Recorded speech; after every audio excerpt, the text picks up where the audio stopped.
guess you heard I was pedal to the metal on a downhill slide. Girl, you know those rumors get to flying in a town this size. And no, I didn't feel a thing when you threw that ring and slammed the door. If you want to know the truth, you gotta go straight to the source. Ask any old bar stool in this town, ask my newfound party crowd.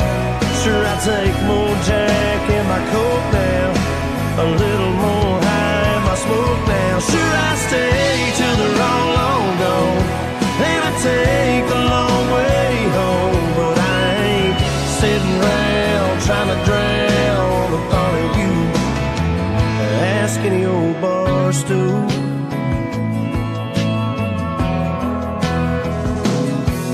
I can finally stretch out in a king-size bed if I make it that far.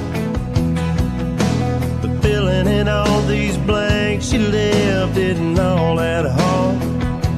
No, I ain't wondering where you've been or who you've been with. I guess you didn't hurt me half as bad as you think you did.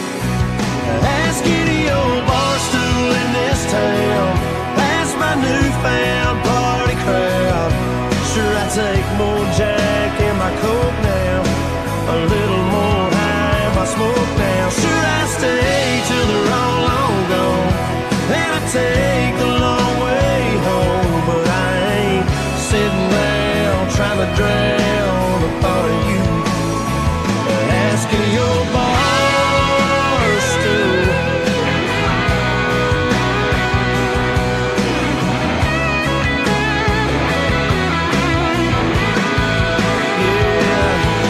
Think I'm down and out, hiding out, hell big crazy, but that ain't me, baby.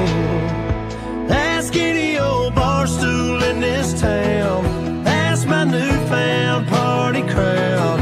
Sure, I take more Jack in my Coke now, but I'm a long way from broke now. Sure, I stay till they're all long gone, and I take the long way home. But I ain't sitting around trying to drown the thought of you.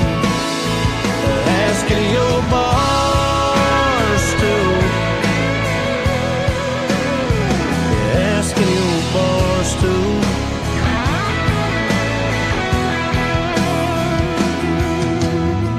I guess you heard I was pedal to the metal on a downhill slide.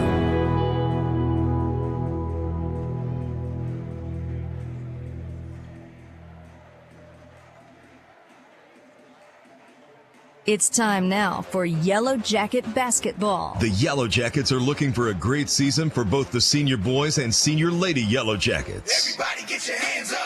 Both teams will be returning some outstanding players and promising new faces this year. Hoping to follow up on last year's success, Coach Judson Smith of the senior boys will be hoping to top last year's outstanding record of 22-7. And Coach Matthew Post is looking forward to another outstanding year and looking to repeat last year's Lady Yellow Jacket record of 23-12 as conference champions and appearance in the Final 8 tournament. Tonight's game is brought to you by these fine sponsors: First Security Bank, Justin's Collision Repair and Towing, Joe Lee Chevrolet, The River Company Insurance, First Arkansas Bank and Trust, Blagg Law Firm, Davis Cash Lumber, Clay Maxey Chrysler Dodge Jeep Ram, Ozark Health Medical Center, Goods Cash Saver, Petty Jean Fiber, Conway Regional Medical Center, and by North Arkansas Community College and by all the fine Yellow Jacket boosters. Tonight's live video stream on YouTube and Facebook, brought to you by Petty Jean Fiber and by First Arkansas Bank and Trust and by Hogs and Heifers Sports Bar and Grill. And the player of the game each week brought to you by First Arkansas Bank and Trust in Clinton. Now let's join our announcers for tonight's game.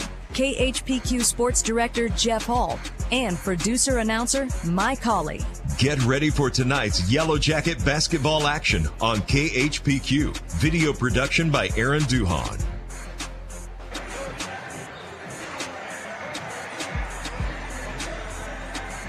And good evening, ladies and gentlemen. I'm Jeff Hall. Aaron Duhon is here, our video engineer. Matter of fact, he may be live already on the KHPQ Sports YouTube channel or the KHPQ Facebook page. Mike Holly is here as well. Stepped away from the mic for just a moment, and Yellow Jacket Arena is buzzing. Literally, it's what two good games we've already had tonight in this 4A3 regional basketball tournament here at Yellow Jacket Arena. The opener today, the 4 o'clock ball game, saw the Morrilton girls come up just a couple of points short in a close one in that one earlier. And just before us now, the Joe T. Robinson Senators and the Little Rock Hall Warriors played a game, went down to the final shot. Matter of fact, Hall hit a three-pointer with about 12 seconds to go to pull within one. Robinson inbounded the ball, got it down court, and the time expired before Hall could have a chance to get it back and get points on the board. So I think a 62-61 victory for the Robinson Senators, and they'll move on. They punched their ticket now to the Class 4A state tournament next week in Magnolia. They'll have to come back here on Friday and Saturday to Yellow Jacket Arena to see where they finish. But again, it's that those Wednesday and Thursday games, you lose. Unfortunately, your season comes to an end.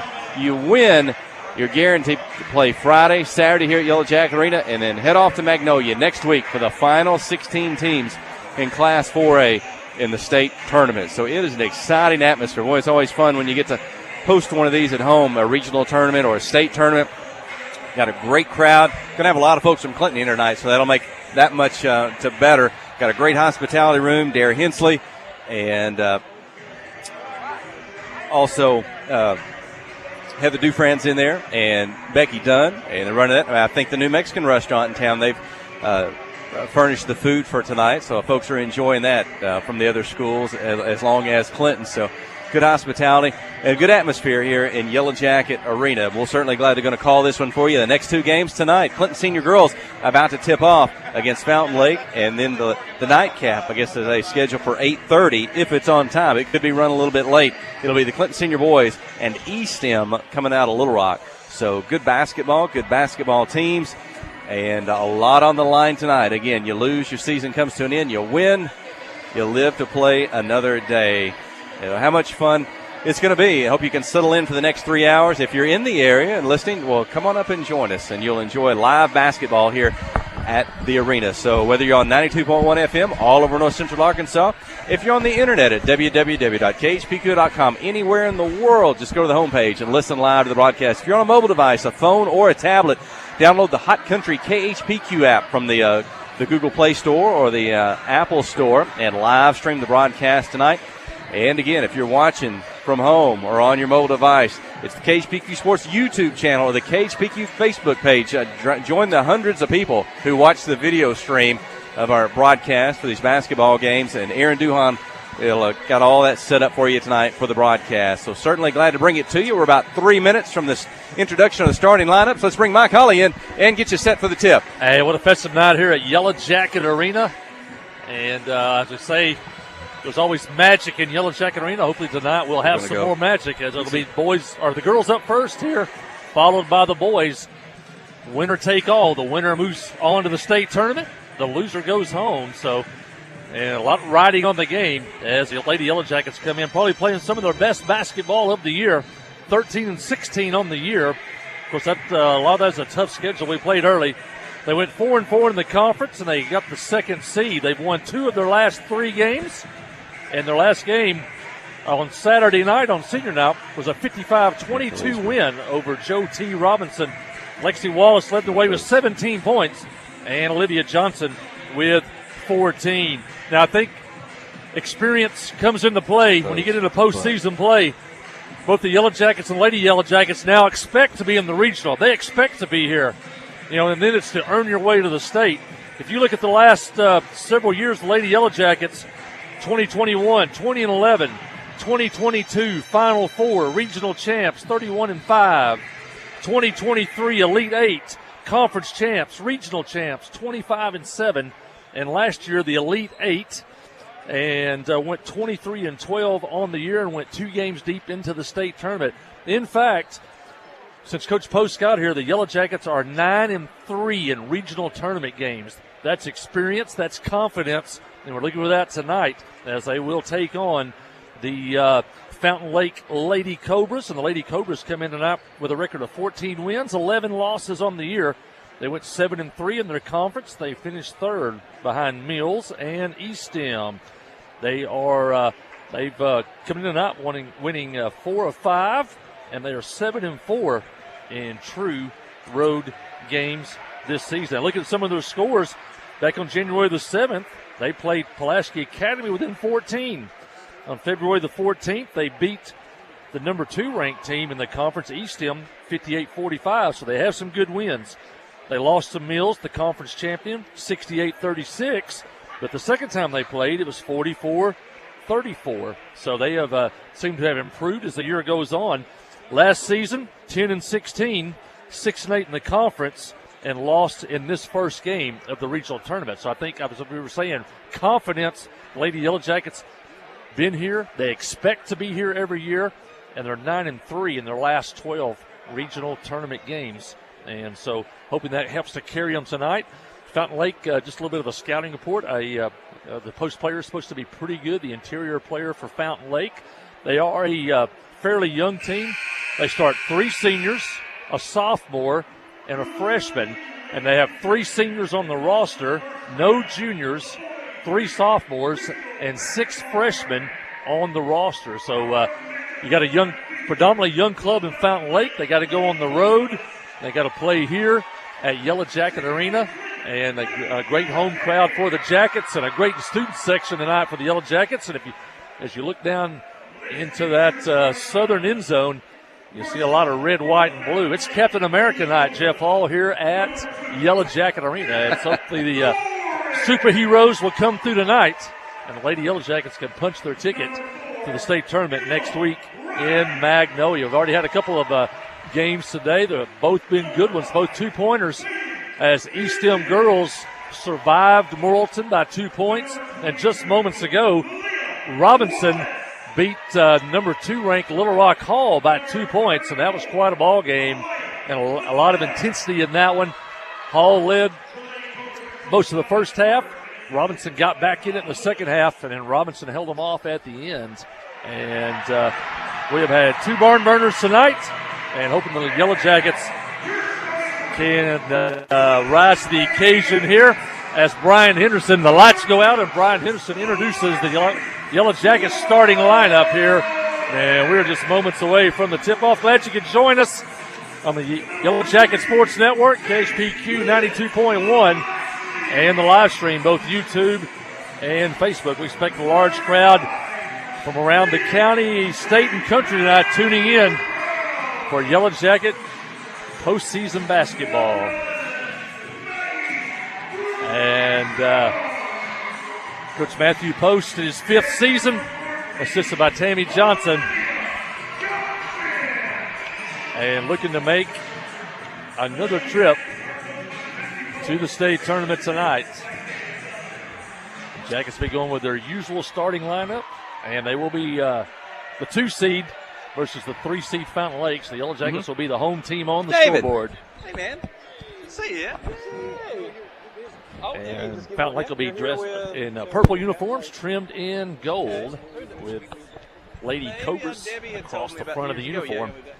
And Coach Matthew Post, Lady Jackets are ready. White uniforms trimmed in black and gold. Maggie Gresham, Olivia Johnson, Kaylin Lastly, Lexi Wallace, and Caden Brown starting for the Yellow Jackets tonight. Thanks for saying yes. Thanks.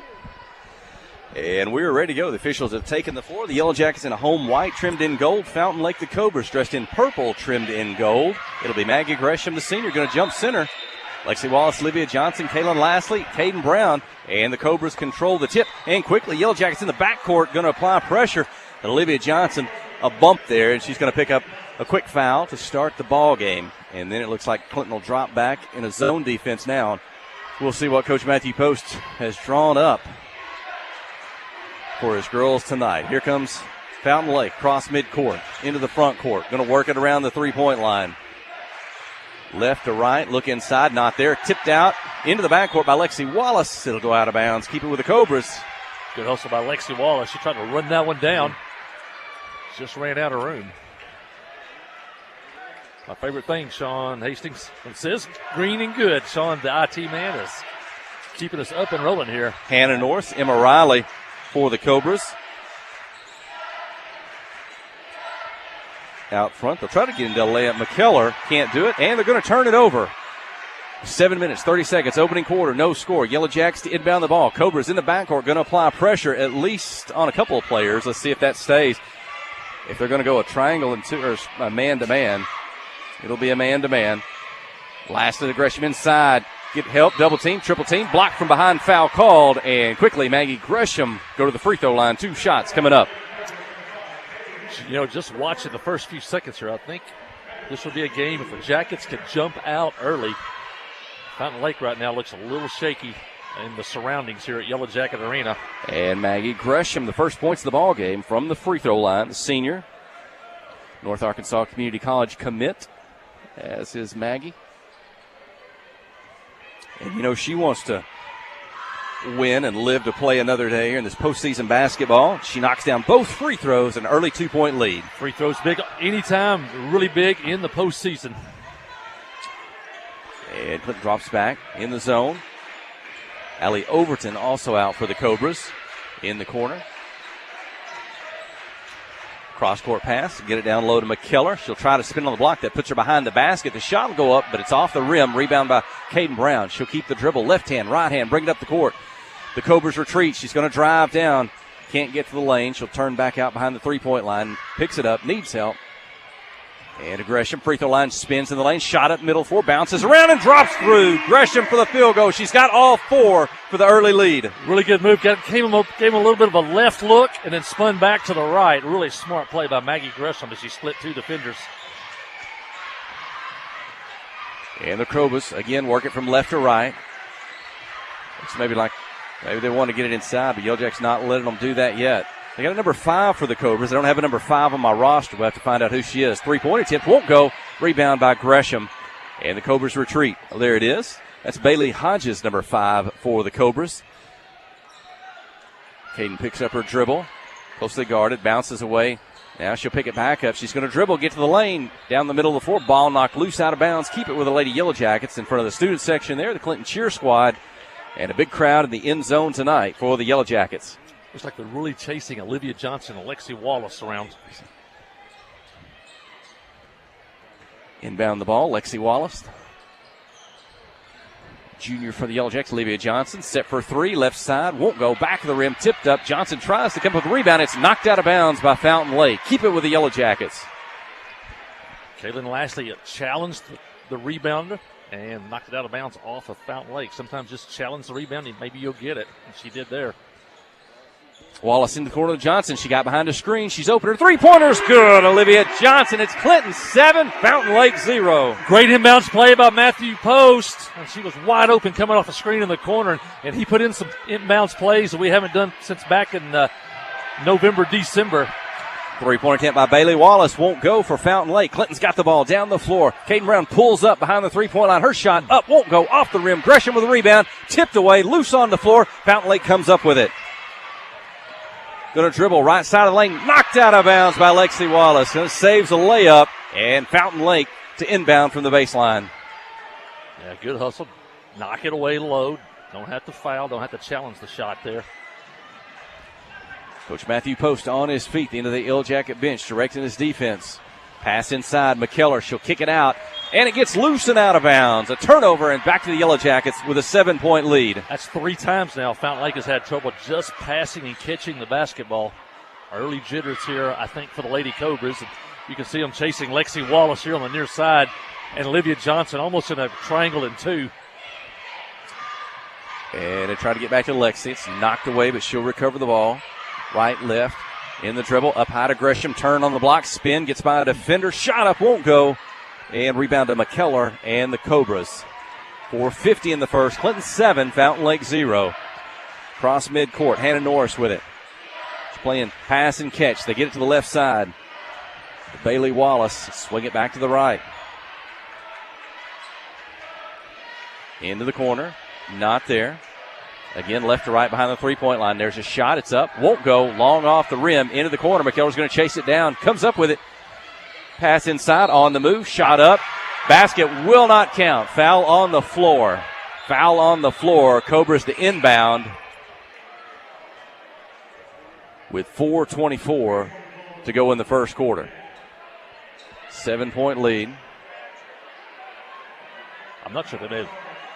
That foul's going to go on Kaylin Lastly, I believe. Her first, the team's second. First, I thought they may have issued a bench warning for the Fountain Lake coach. Not sure. They were pointing over there. He kind of charged that way, didn't he? I don't know if he was just telling the player. I must have just telling the player couldn't come in yet, couldn't sub. Maybe it's hard to tell what he was trying to do there. Into the corner, 3-point shot up. Fountain Lake won't go. Back of the rim, up. Caden Brown comes down with it and gets it out to Kaylin Lastly. That's triangling too. They're covering both of our perimeter players. Should maybe open things up for Brown and Gresham on the inside. Lexi, right, left, spin, dumps it, bounce pass. Gresham, 2 more. Maggie Gresham, she's got 6, and it's a 9-point lead. Timeout, Fountain Lake. 3:55 to go in the first from the 4A3 regional tournament here at Yellow Jacket Arena. You're listening to KHPQ and Clinton High School Sports. Yellow Jacket basketball is brought to you in part by these fine Yellow Jacket boosters. By Clinton Stockyard. By Elite Automotive. By Regions Bank. By Johnny's Automotive. By Crowell Saw and Supply. By Dr. Kyle Hensley and his staff. These fine sponsors bring you tonight's basketball game on KHPQ. Kick off the season with super fast fiber internet. Petit Jean Fiber gives you the home advantage and is the ultimate choice for sports enthusiasts like you. With lightning fast speeds, you'll never miss a touchdown, a slam dunk, or a winning goal again. Say goodbye to buffering and hello to the ultimate sports experience. Call us at 501-745-2493 to sign up. Better internet, better service, and better pricing that will keep you in all the action. You won't want to miss this. Well, the Jackets Thanks. couldn't ask for anything more so far. We hope they would jump out to a quick early lead. They have. They lead 9-0 with 3:32 left here in the first quarter. Fountain Lake picked up a loose ball under the basket, drew a foul, and they'll go to the line for the first time tonight. And that free throw is short. And that's the sophomore post player, Aaliyah McKellar. And she'll have one more here at the line. And the Cobras get on the board with 3:30 remaining in the first quarter. Clinton 9, Fountain Lake 1. Down the floor, Johnson, Brown, Wallace, Lastly, Gresham out of bounds. Keep it with the Yellow Jackets in the corner. Change defenses again. They've had a half-court trap and then trapped in the corner that time, coming out of the timeout, trying to give Clinton a little bit different look. And, yeah, they're going to try to trap out of the zone. And Wallace is going to get away from it into the corner. That leaves Olivia Johnson open for 3. This one's in and out. Pops up, won't go, but it's Brown with the rebound. Off the glass, good. Caden Brown for 2. Clinton 11, Fountain Lake 1. 3 Yellow Jackets have already scored tonight. That's usually a good sign with the Lady Jackets when they get scoring from multiple players. Fountain Lake works around. They get it to McKellar. She'll get to the block. And bump into Caden Brown. And Caden whistled for the foul. And let's see, is this going to be Clinton's 4th or 5th team foul? It's her first, but maybe the team's 4th foul. So non-shooting. Next one will be for the remainder of the quarter. It'll be in the bonus. Will be Fountain Lake. Inbound the ball. Shot up, won't go. Rebound on the run, Lexi Wallace. Got a defender on her hip. She's going to get to the lane, turn, spin, lose the ball. It's loose on the floor. Ends up out. Oh, keep it with the Yellow Jackets. They'll say it was off the foot of the Lady Cobra. And we'll keep it with Clinton in front of the Fountain Lake bench. And the official sure had a good look at that one, so he was looking right at it and in the proper position. Wallace has it. They're looking to double team. They got her pushed out near midcourt. That'll leave Johnson in the corner. Long pass. They'll double team her there. And a foul's going to be called. They got to know now. They've switched defenses. When the ball goes into the extreme corners, they're going to run and trap you. So you got to try it. If you're like Olivia there or whoever's in the corner, you got to see where that second defender's coming from, where she came from. That's the open area. just below our broadcast position. Lastly, inbounds to Brown. They get it to Wallace. Looks at that double team. She's going to dribble down the left sideline in the corner. Olivia Johnson catch and shoot three. Won't go high off the rim. Brown trying to come up with a rebound. Ends up out of bounds. And again, it'll be the Lady Yellow Jacket basketball. No, it'll be the Cobras. Fix that. 2:25 to go in the first quarter. Clinton 11, Fountain Lake 1.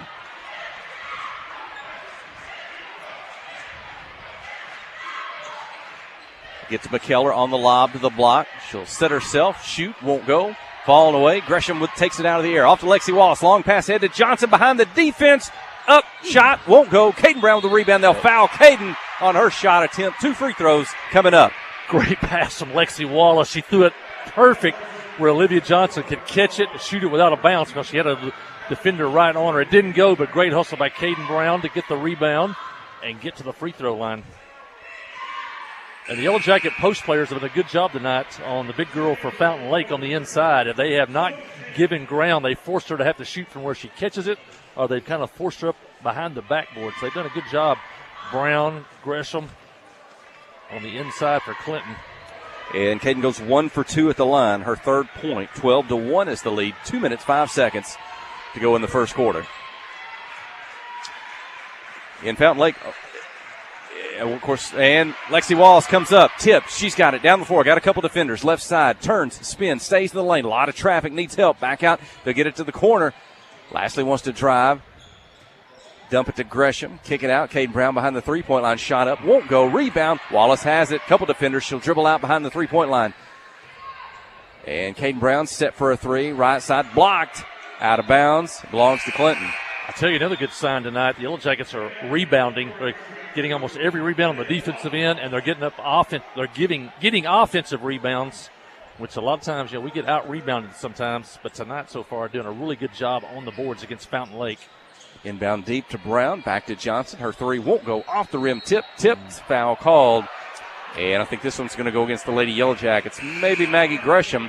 That'll be the 5th team foul, the Yellow Jackets. So I think a couple of free throws upcoming for Fountain Lake as Kenna Collins going to check in for the first time tonight. Maggie Gresham takes a seat with those 2 personal fouls. Should be free throws for Fountain Lake.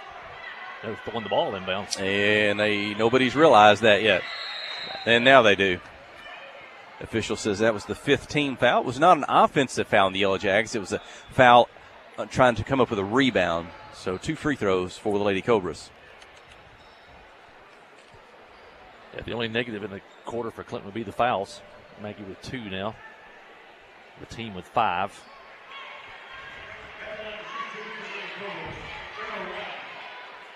We haven't seen Fountain Lake play this year. Coming up, they're just outside Hot Springs, so a couple hours away.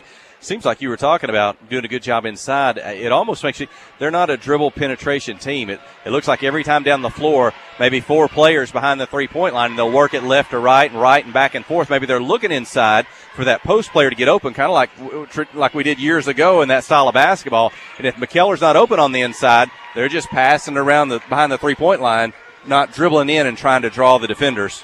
Riley hit both free throws. Clinton questioned if she was the one that was fouled after the long delay. Yeah, Ava Riley with 2. Now the ball's knocked loose. It's in the backcourt. Collins, and she's trying to cover the ball. Now she's covering her face. I think she's injured a little bit on that play. We'll see. Hopefully nothing. Let's see who gets the serious. basketball. Kenna had it. Ball got away. She was injured. The official blew the whistle. And he's going to call a foul on Fountain Lake, I guess, for diving into Kenna. Changed the rule a couple of years ago. You can no longer dive on the floor to create a jump ball onto another player. And Kenna took a pretty good lick there. She's going to have to check out. And Cameron Keith will check in for the first time. Should be team foul number 4 on Fountain Lake. 1 minute, 13 seconds, first quarter. And so Keith joins Lastly, Wallace, Johnson, trap. Brown. They'll get it ahead over the left side to Keith, the left-hander. Back to Wallace at the top. 1 minute, first quarter, 12-3.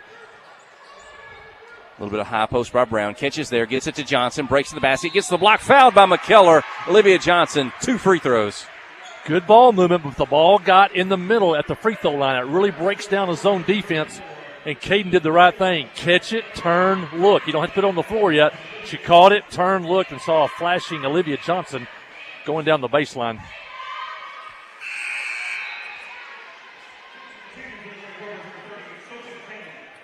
Jackets are now 3 for 5 at the line.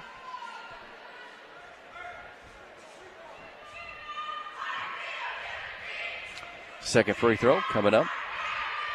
And up and in by Johnson. That's her 4th point. 13-3, 52 seconds in the first quarter.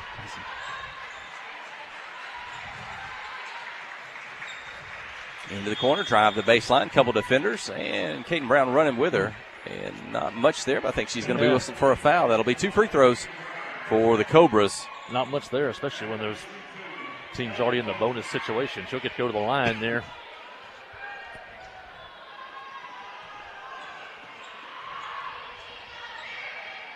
And the first one.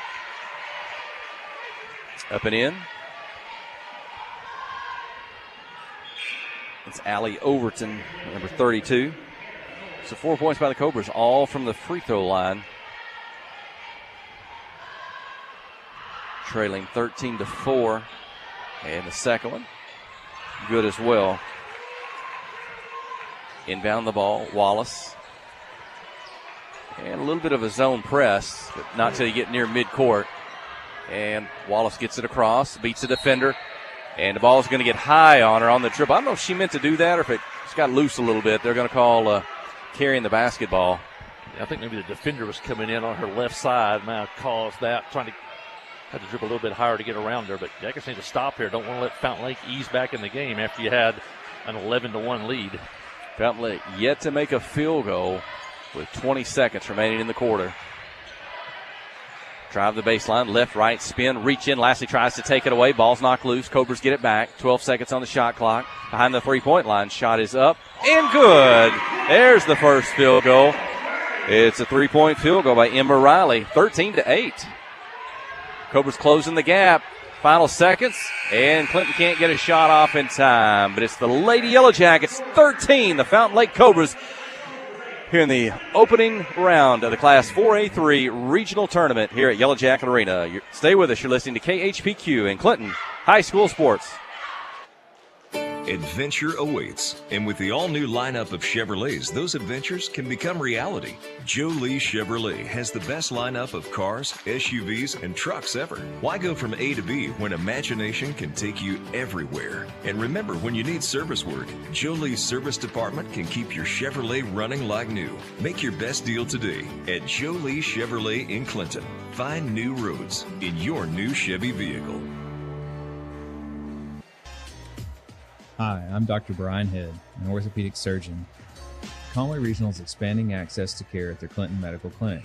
Conway Regional Clinton Medical Clinic is accepting new patients for orthopedic evaluations, post and pre-op appointments, and in-office procedures. Conway Regional is committed to bringing care to you when and where you need it most. To make an appointment at Clinton Medical Clinic, call 501-745-4914 or visit conwayregional.org.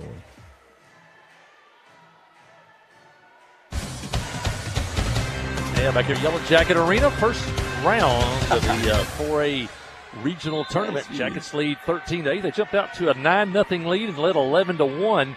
Fountain Lake behind some free throws and finally a field goal have cut the lead to 13-8, and they have stolen it and have the basketball.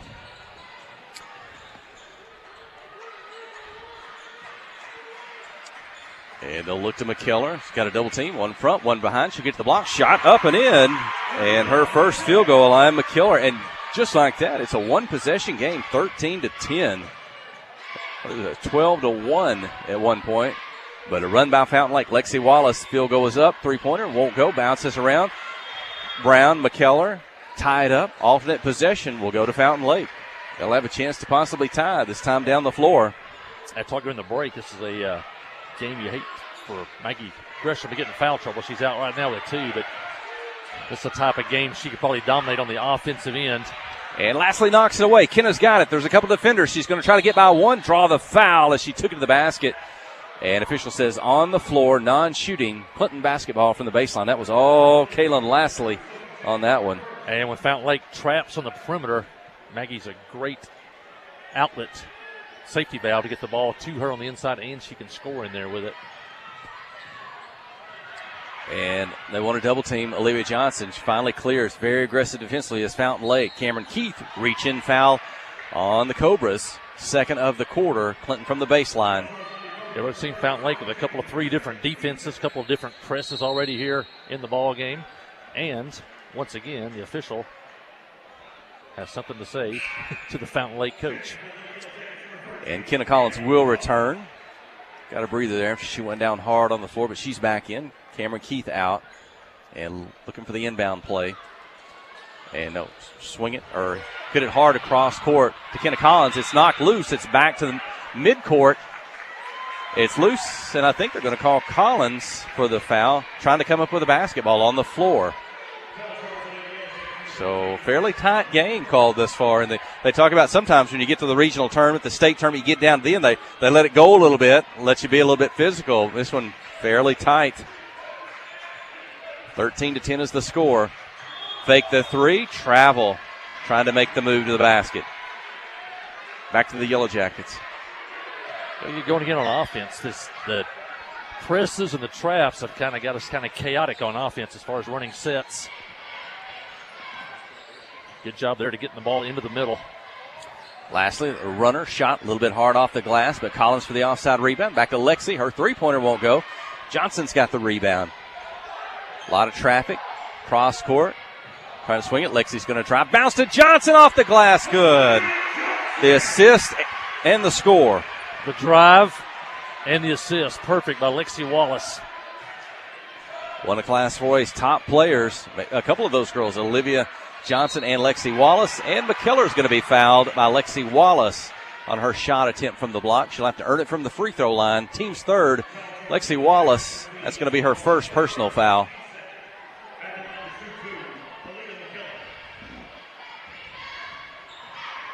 Aaliyah McKellar.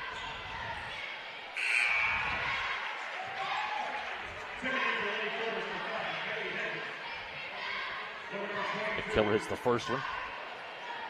McKellar 2 for 3 at the line so far tonight. 4 points. And she makes the second. 15-12, 6-11 in the second quarter. Near midcourt, Wallace, Johnson, back to Lexi. They'll get it across. Quick pass, avoid the double team. Into the corner, Kenna Collins. She's ready to shoot. The three's up and good. Kenna Collins, 18-12. Yeah, once you broke that half-court trap there at the top, then you got numbers. Either you're 4-on-3, 3-on-2. You're going to get a shot, and Kenna knocked it home. Maybe it looks like maybe they've adjusted kind of the speed of the game, the speed of the defense, and they're ready to make that pass or get in a position when that double team's coming, and certainly took advantage of it on that series. And we'll see if that's how it can be the rest of the quarter. Ball out of bounds. Keep it with Fountain Lake. 3-point shot from the corner. Up, won't go. Offside rebound, Kenna Collins. Kenna turns up to Wallace across midcourt. Defense back on the dribble. They're going to try to double team again. One in front, maybe one run from behind. Get it to Kenna quickly into the corner. Lastly, fakes. Back to Lexi. Quick dribble, ball movement. Kenna Collins, opposite corner, up. This one won't go. Bounces around, tip, but into the hands of Kaylin Lastly, and she's fouled on her shot attempt.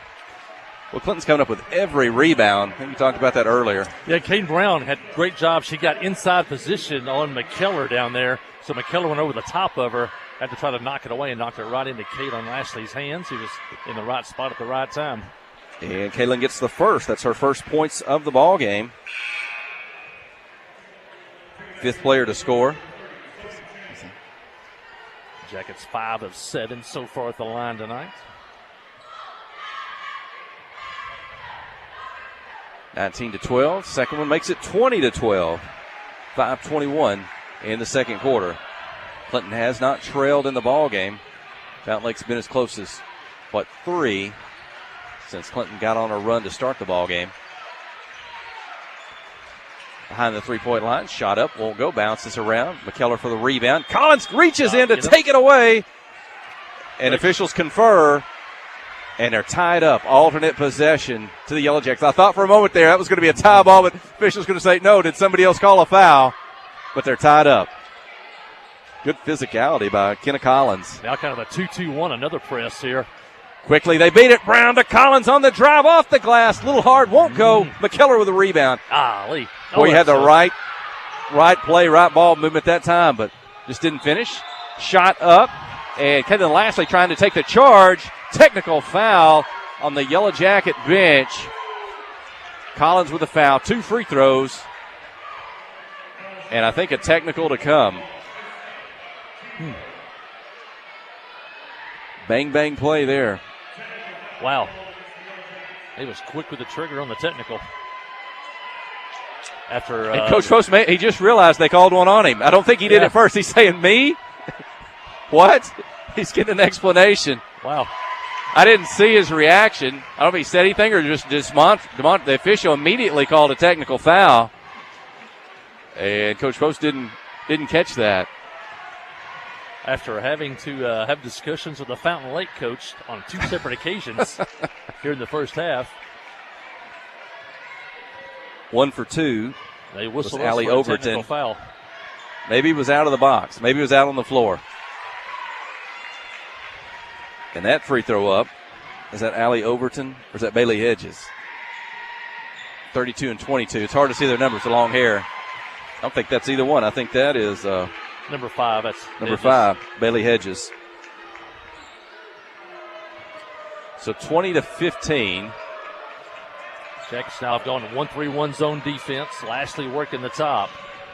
4:40 in the second quarter. Fountain Lake basketball. If you're watching on the KHPQ Sports YouTube channel or the KHPQ Facebook page, I'm Jeff Hall. That's Mike Ollie. Aaron Duhon, our video engineer. Kelsey Robertson in the studio.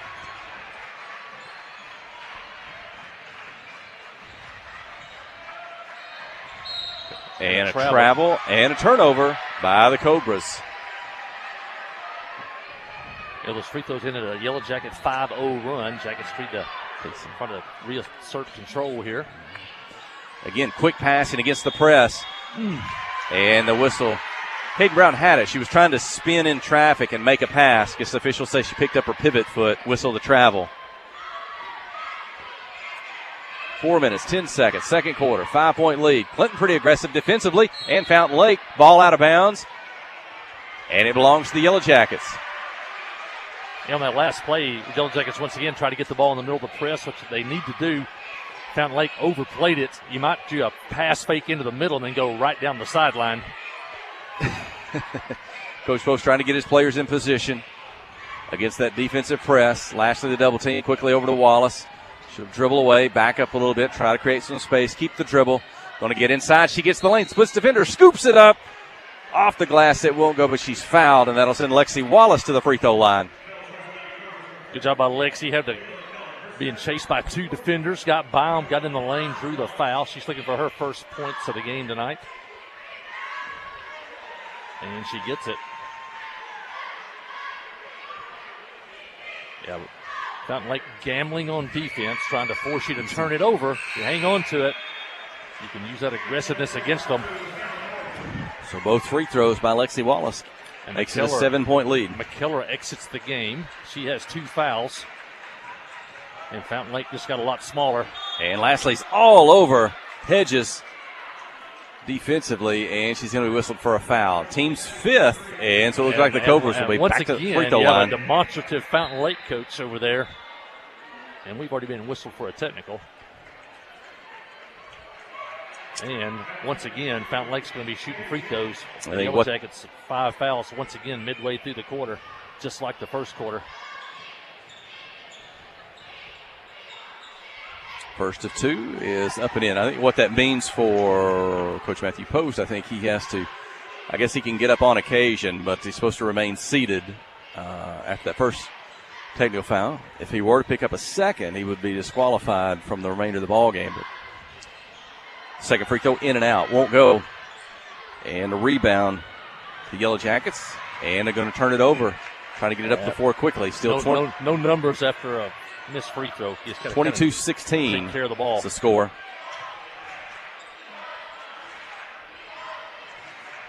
On the dribble, take it to the block, and Lexi Wallace is going to whistle for a reach-in foul on the shot. So 2 free throws. I think that's 3 on Allie her. Overton. No, just 2.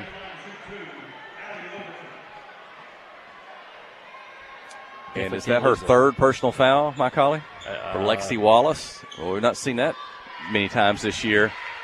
And Lexi Wallace probably is the one player who rarely, if ever, comes out of a ball game.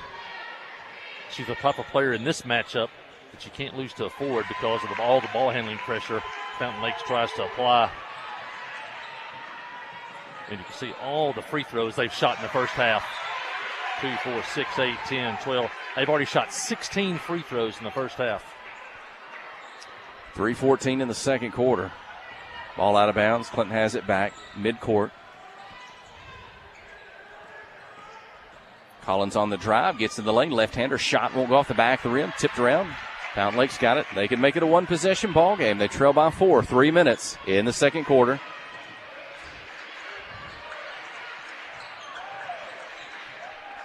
Clinton in the zone. It's Caden Brown in the middle for this bunch with Maggie Gresham on the bench. Whip it around, get it down to the block. Wallace defending. Alexi can't foul. Shot up might have been blocked by Brown. Cobras get it back into the corner. 3-point shot won't go long. They get it, rebound, put back. I think a foul called. 3 seconds. Or 3 seconds. Wow. We'll take it.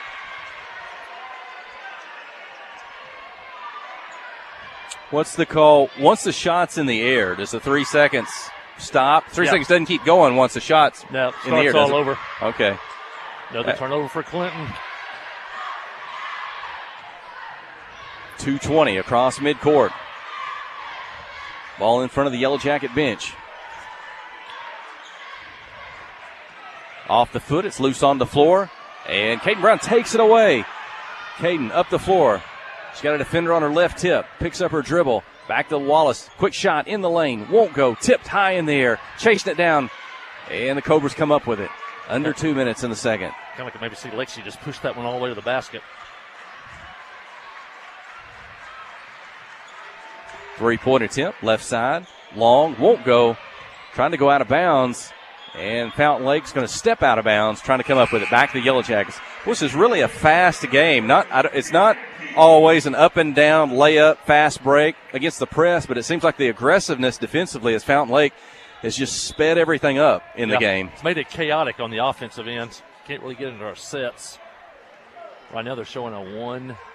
It's probably going to be a 1-2, 1-1 type of half-court trap here. Wallace, lastly, they do get it across midcourt. Avoids the double team. Quick pass, high post. Brown gets it to Johnson on the move to the basket, and she scores. That's what happens. You get the ball at that high post area. Good things happen. The defense breaks down, and once again, Caden Brown caught it, turned, looked, and hit a wide-open Olivia Johnson. 24-18, a minute 20. Clinton's in a high 1-3-1. Cameron Keese in the ball game. Going to drive the baseline. Brown steps up for the stop, forces them to toss it back out behind the three-point line.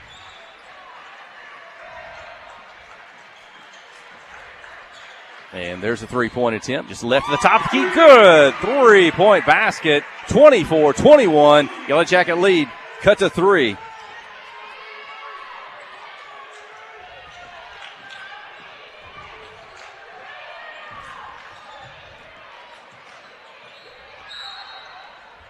In the lane, foul called, and 2 free throws coming up for Lexi Wallace. Stopping the clock at 47 seconds in the second quarter.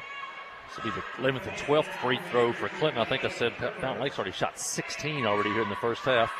Third foul on Allie Overton for the Cobras. She's got 5 points in the ballgame, all from the free throw line. Substitution coming up. Looks like she will leave the contest. Lexi missed that first one. If you just tuned in, Clinton jumped out to a 9-0 and 11-1 lead in this one. Big student section as Lexi gets the second. All 3 of her points from the free throw line. Right. Wilshire could use a stop right here. Maybe get the last offensive attempt of the first half. 25-21. Shot clock still in play. 22 seconds there. Jackets out of the 1-3-1, more of a 3-2. Wallace flashes for the steal, knocks the ball back out near midcourt. Cobras get it. 10 seconds on the shot clock. 5 seconds, 4 seconds. Get to the post, back out. They're going to have to get the shot off. And just in time, it won't touch the rim. The shot clock expires, and it belongs to the Yellow Jackets with 10 seconds remaining in the second quarter. Great defense by the Lady Yellow Jackets. Really smothered them that time in that 3-2 zone defense, and now they'll have the last shot of the half. with a 4-point lead. Wallace has it. 6 seconds. 5 seconds into the corner. Cameron Keith's going to drive left-hander, bounce past it. Johnson on the block, and she scores. Maybe the third time of the first half for Olivia Johnson to get to the block, get the pass, and score. And the Lady Yellow Jackets are going to head to the locker room 27-21 in the opening round of the Class 4A3 regional tournament here at Yellow Jacket Arena. Halftime. We'll take a short break from the audio. We'll keep the camera rolling. Here come the cheer squads. Stay with us. You're listening to KHPQ and Clinton High School Sports.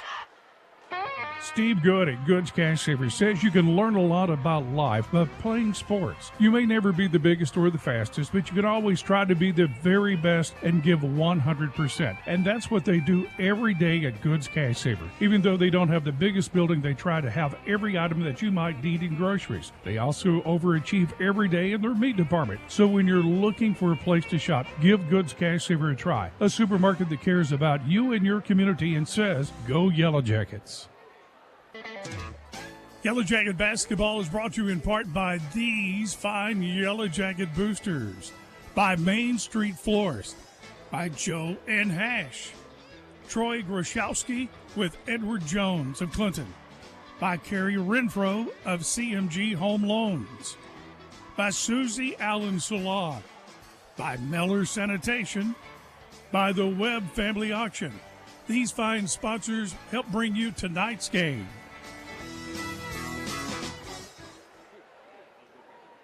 Friday night at the stadium is not the time to worry about your finances. Let First Arkansas Bank and Trust ease your mind with their mobile banking capabilities. You can check your balance, transfer funds between accounts, and even find the nearest ATM for dinner after a road game. The free mobile app is available on the iTunes Store and Android Market. You can cheer loud and proud for the Yellow Jackets because First Arkansas Bank and Trust has you covered. See a branch for more details. Equal housing lender, member FDIC. Hey, Mike Hawley, Jeff Hall, Aaron Duhon back here at Yellow Jacket Arena. It's halftime. The Clinton Lady Yellow Jackets lead the Fountain Lake Lady Cobras 27-21 here at the half. The winner moves on to the state tournament.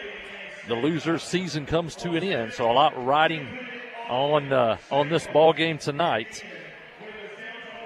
Looking at some of the scoring here in the first half for Fountain Lake. Emma Riley with 5 points. Bailey Hedges with 3. Aaliyah McKellar with 5 points. Allie Overton with 5 points. And Sophia Cheney with 3 points here in the first half for Fountain Lake. They have 2 3-pointers in the half, and they shot 2, 4, 6, 8, 10, 12, 16 free throws in the first half.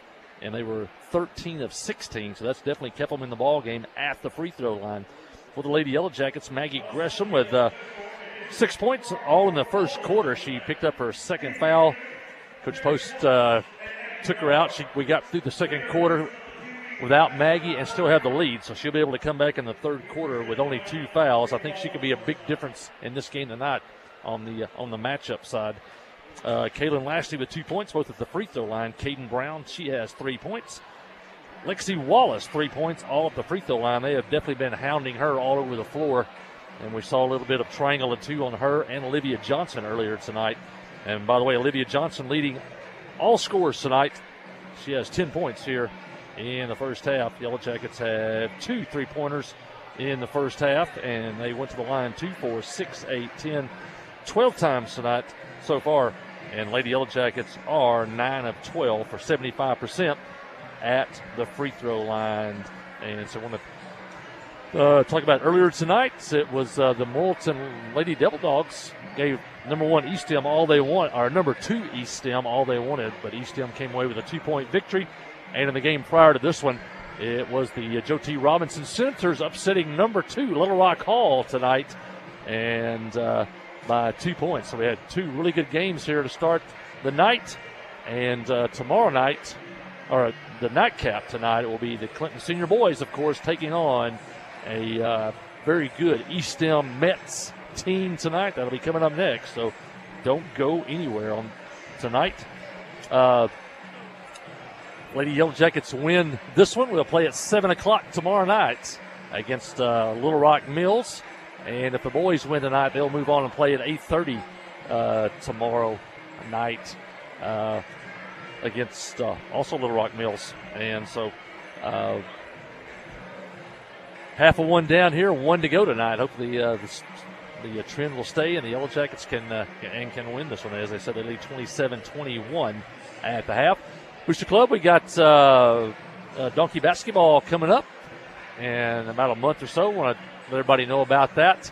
You can get if you buy your tickets early, you get them for I think $2 cheaper than you can buy them at the door. And the tickets will be, you can buy them at you can go by the high school. You can contact the Clinton Yellow Jacket Booster Club, Angela Bradford or Philip Jones. I think you can stop by Farm Bureau and see the crew over there, and different places around town where you can pick up tickets in advance for donkey basketball. Always a great show, and if you got young kids, they will love it. I want to mention we want to thank Artelco. They provided us with some hardware tonight here at the arena and to enhance our broadcast. So we want to thank the Artelco folks for creating a dedicated line for us here at the arena. So thanks to them. Also want to mention, I got to mention Jan Brown. She brought Jan Brown's Super Baker. If you've never had any of Jan's baked items or just her entree items in general, tremendous cook and a super Yellow Jacket fan, her and Mr. Bill. And we want to thank Jan as she brought us, me, the Duhan, and Jeff Hall, some of her famous cupcakes. And so we want to thank one of our most favorite Yellow Jacket fans, Miss Jan Brown, for stopping by and bringing those to us. Thanks, Miss Jan. I want to mention a few sponsors that helped the tournament this week. That if you come to the games, you can pick up a game program and you can see them in there. But a lot of folks that helped. It takes a lot of money to put on one of these tournaments, and I know the Clinton High School, the Booster Club, we are glad to do it. We're glad to showcase the school, the arena, and the town. But it does take money to cover all types of expenses. I want to thank some of those at Barksdale Federal Credit Union, First Service Bank, Westfall Aviation, Farm Bureau, Bank of 1889, Oaf Western Wear, Van Buren County Coroner Joe Tosi, Ozark View Funeral Home, Boston Mountain Rural Health, Huddle House, Susie Allen, Joe Lee Chevrolet, F.L. Davis Cash Lumber, Sonic, Clinton Drug, Clinton First United Methodist Church, Redeemed Roofing, Warren Dental, Cash Saver, Joey Dobbs State Farm, Lexi and Kalen Fan Club Incorporated. I had to get some background on that one. Clinton Feed and Ranch Supply, Maggie, Cameron, and Caden. Artelco, Dawson Aircraft, First Security Bank, Arkansas Mountain Real Estate, Philip Jones, also his office in Fairfield Bay, Goodwin and Herman Associates, and Ozark Construction. Also want to thank hospitality room sponsors. The host schools provide hospitality for coaches and administrators from the visiting schools, and fans always brag about Angela Bradford and the Hive, and administrators always brag about they love to come to Clinton to eat the great food here. And so some of our hospitality room sponsors this week were HTW, El Centenero. In fact, the Mexican food here tonight came from El Centenero. The Hargis family in Huddle House, Bates Electric, American Paper and Twine, the Little Red Restaurant up in Leslie, and Indian Hills Golf Resort in Fairfield Bay. So we want to thank all of those many sponsors that helped to bring the regional tournament right here to Clinton and to showcase what a wonderful school and community we have here in Clinton, Arkansas. In fact, I look down and I see the head of the Arkansas Activities Association is here tonight. That's Lance Taylor. So we got all types of folks out here at the arena. I see longtime coach Benny and Brown and his wife Doris down to my left there, and New Clinton principal Keith Brown's in the house tonight, and so a lot of stuff going on here at the arena. Jackets lead 27-21 at the half. Fountain Lake is yet to make their appearance on the floor. We got less than a minute until the second half tip-off, and here they come. And the Yellow Jackets gather around head coach Matthew Post. And one of these teams is 16 minutes away from securing a spot in the state tournament. The Yellow Jackets have been there for 3 straight years. They want to make it 4. And I see Maggie Gresham is back in the game. So the original starting 5 for the Yellow Jackets on the floor. Alexi Wallace does have 3 fouls. And Maggie Gresham with 2.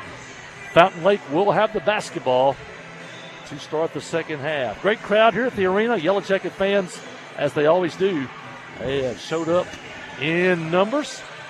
And we're ready to go, Jeff Hall, here in the second half. And again, this place is buzzing. All these good teams in town. Second day of the 4-day Class 4A3 regional here at Yellow Jacket Arena. Always a good host. I was visiting with one of the officials at dinner earlier. He was here last night. I think did the late game. He'd already done his work tonight. He finished, and he said, yeah. I said, yeah, we got a good hospitality. He said, yeah, Clinton's always a good place to come to. And they enjoy coming here. And good hosts at Clinton High School and all the volunteers that put this on. Well, the Yellow Jackets basketball into the front court. Now it's knocked into the back court. They'll try to chase it down. We'll keep it with the Lady Yellow Jackets. Shot clock down at, it's at 29. Thought it might have been lower than that when I looked up there. But should have plenty of time to see what type of defense. We saw a lot of different defenses in the first half from Fountain Lake. Be interesting to we'd like to been a fly on the wall in that locker room. What Coach Matthew Post, what he and the girls talked about, any adjustments, preparation they might need to make. And the Cobras get it down the floor. Oh, they kind of maybe missed an opportunity there, a little bit too unselfish, a 2-on-1, and maybe one too many passes. And the Cobras going to have to get it back out behind the 3-point line, knocked out of bounds by Olivia Johnson. Yeah, halftime adjustments may be big in this one.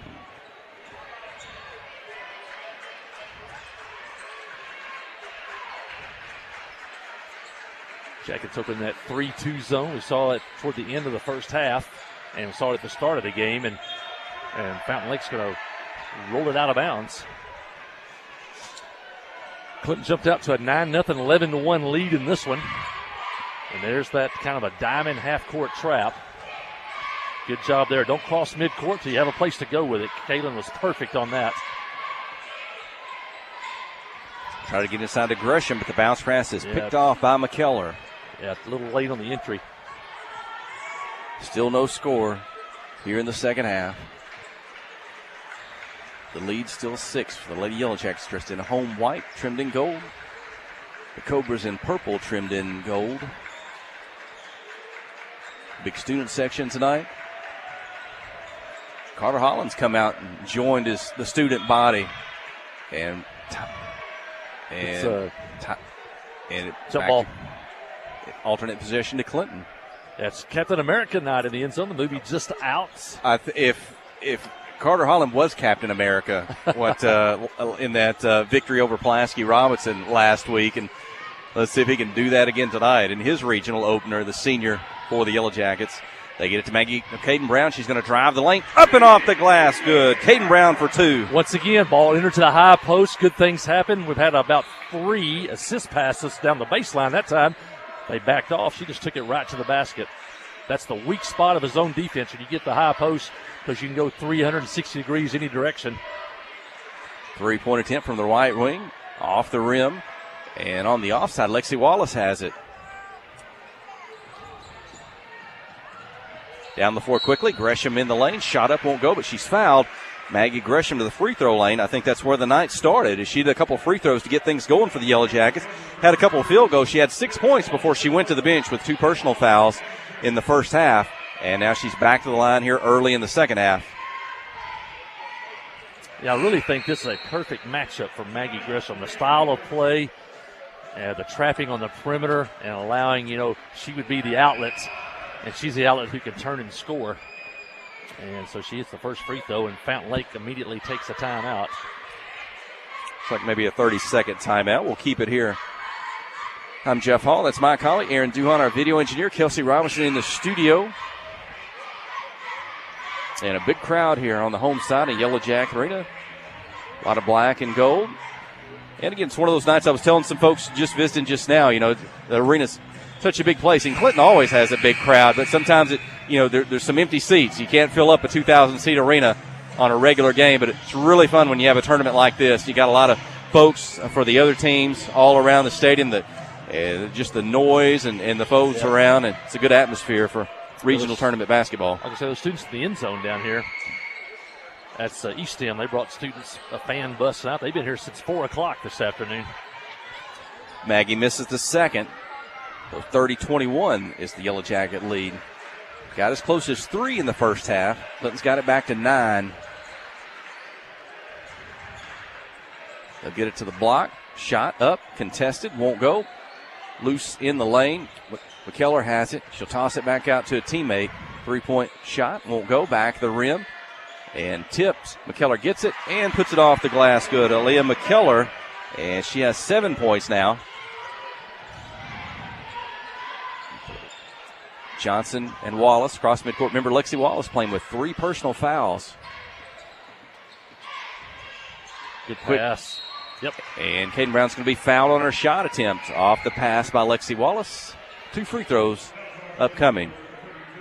Put a little English on that bounce pass. Perfect. Got it by the defender, and it got it to Caden Brown. Caden 1 for 2 at the line in the first half. And that's 4 fouls on number 32, Allie Norton. And Norton had 5 points in the first half.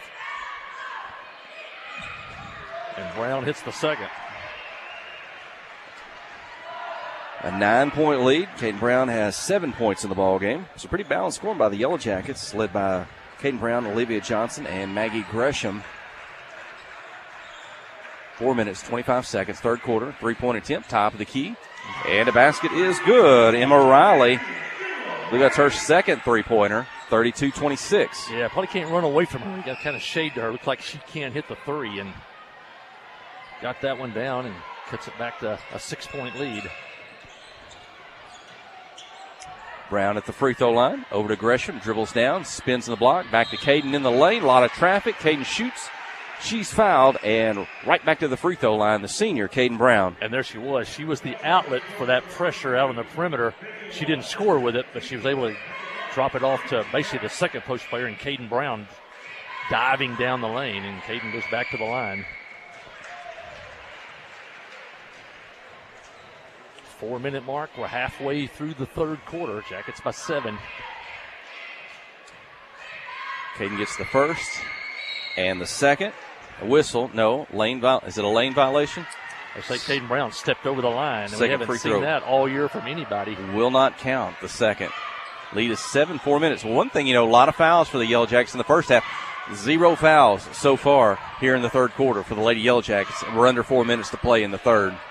Yeah, Fountain Lake got to the line early, both the first and second quarters.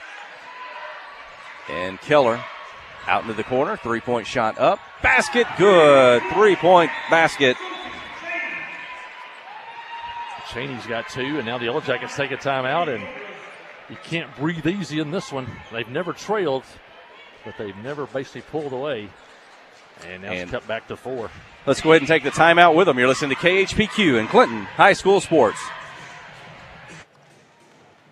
Wherever the river flows and however the game goes, the River Company is a proud sponsor of Clinton Yellow Jacket Sports.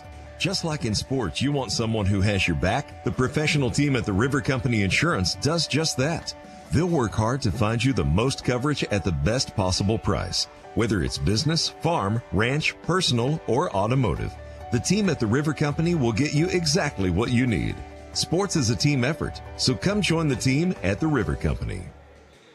Steve Good at Goods Cash Savers says you can learn a lot about life by playing sports. You may never be the biggest or the fastest, but you can always try to be the very best and give 100%. And that's what they do every day at Goods Cash Saver. Even though they don't have the biggest building, they try to have every item that you might need in groceries. They also overachieve every day in their meat department. So when you're looking for a place to shop, give Goods Cash Saver a try. A supermarket that cares about you and your community and says, go Yellow Jackets. Jackets led 27-21 at the half. They still lead. It's now 33-29, and Lashley will shoot from the corner. 3-point attempt won't go. Johnson trying to come up with the rebound. It's out into the corner, and the Cobras pick it up. And a double dribble just below our broadcast position. And they'll give it back to the Lady Yellow Jackets. Looks like Fountain Lake's kind of backed off the pressure near midcourt with the trapping, kind of backed it down A little closer to the lane area. Maybe because of Brown and Gresham have been able to get the ball on the inside once that defense gets so. Oh, my goodness. Out near midcourt. Boy, that was really close. Call a backcourt violation. They say her heel stepped on the half-court line. I'm not sure from here. What's the call as far as your body, the basketball, both feet to make it a backcourt violation? All three have to get in the front court before you can have a backcourt. Now, if she caught the ball on the line, it wouldn't have been backcourt. I guess they're saying she caught it and then stepped back on the line. 3 minutes, 15 seconds, third quarter. 4-point lead. Into the corner. Shot is up. This one won't go. Long on the offside. Johnson has it. Quickly to Wallace. On the move across midcourt. Right, left. Back to Livia. And Lexi. 3 minutes, third quarter. Lasley's going to drive. Beats the defender. Floats it up. And the baseline won't go. McKellar with the rebound. Kaylin reaches in. Trying to tie her up. And she does. She's tied up. It'll be alternate possession to Fountain Lake. A good hustle by Kaylin Lasley. It looks like Fountain Lake's backing the defense up, wanting to stop Brown and Grisham from scoring on the inside. Now the Yellow Jackets maybe get something from the perimeter. Fountain Lake's got 4 players really spread around that three-point line. Keller kind of alone around the block. 3-point shot won't go. Caden Brown with a rebound. Gets it to Johnson. Olivia up the floor, across midcourt. Over to Lexi. Looking for a double team. Caden Brown quickly into the corner. Lastly, back to Caden. She's on the block. Turns, shoots, misses. Gets her own rebound. She's fouled on her second shot attempt. 2 free throws coming up. Good job. She cleared to the corner. Kind of an inside-out look for the 3. Kaylin didn't have anything, and a really good job by Kaylin. That touch pass right back to Brown and led her right to the basket.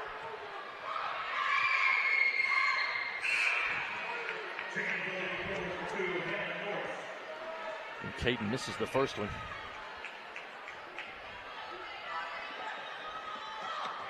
This will be Caden's 8th free throw of the game. And her second free throw misses as well, but Gresham's going to chase down the rebound and quickly get it back to Wallace. Cross-court pass to Johnson. Back to Lexi. Going to fake, dribble down, bounce to Gresham. How'd she get that pass to her? How'd she do that? Maggie for 2, 35-29. Great pass and a great catch by Maggie Gresham to catch a bounce pass there. A big basket for Clinton, needed that one. 2 minutes to go in the third quarter. 3-point shot up by Fountain Lake. They knock it down. 3-pointer by Emma Riley. Her third, the team's 5th. Timely shooting by Fountain Lake, kind of keeping them in the ball game here. It's back to a 1 possession. 3 points. Lexi Wallace on the drive. Takes on the Cobras. Misses out of bounds. Keep it with the Yellow Jackets. Yeah, I think we're going to start shading number 4. That's 3 threes now for Riley. You're going to stay in the zone, and you have to know who the shooters are. Looks like she is one. Into the corner, off a screen. Olivia Johnson turns, shoot the 3. Good. Olivia Johnson. 1 in the first half. That's her first in the second half. 38-32. Yeah, big shot there. Olivia's got 13. And the Jackets need a stop.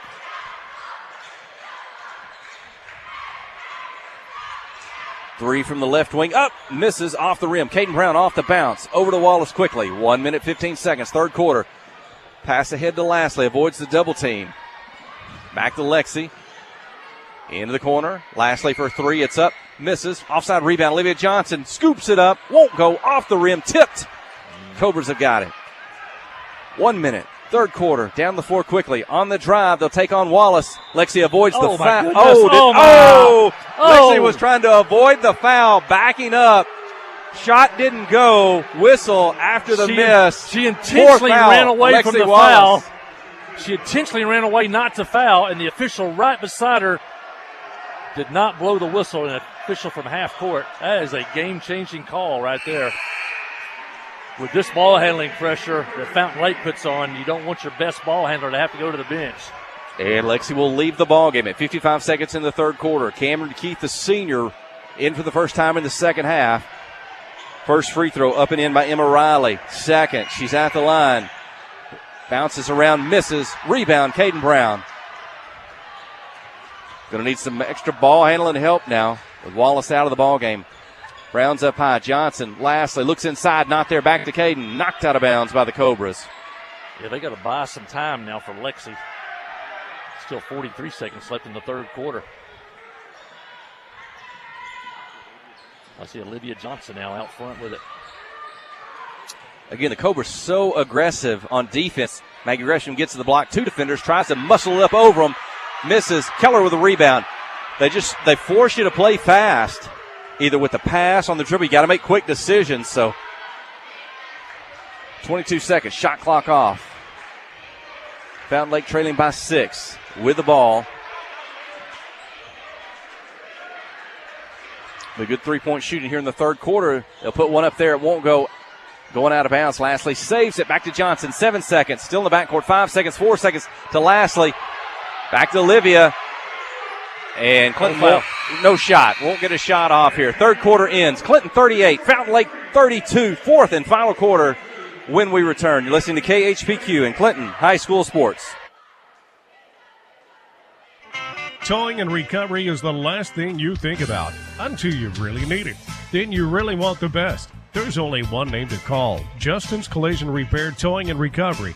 They have the largest and latest model recovery fleet in North Central Arkansas. From small towing to heavy-duty towing, Justin's Collision Repair Towing and Recovery on Highway 65 in Clinton is the one to call, 745-2992. That's Justin's Collision Repair Towing and Recovery, 745-2992. Hi, this is Savannah from North Arkansas College. At North Ark, we realize that all students have obstacles to overcome before enrolling in college courses. Whether it be finding money to pay for classes, making accommodations for disabilities, or helping parents pay for expenses such as daycare and fuel, we can help. To learn more, visit northark.edu/welcome2025 or text our recruiters at 870-621-2941. And remember, at North Ark, we believe in you. Well, we're heading into the fourth quarter now. Winner-take-all game. The season on the line. The Jackets lead 38-32, and Lexi Wallace is coming out of the huddle and back onto the floor with 4 fouls. And the Jackets will have it as we start the final quarter. They get it to Lastly, coming to the basket. Her shot's blocked, and Fountain Lake comes up with it. It's Lastly, Gresham, Johnson, Brown, and Wallace on the floor. Coach Matthew Post, Tammy Hodges-Johnson on the Yellow Jacket bench.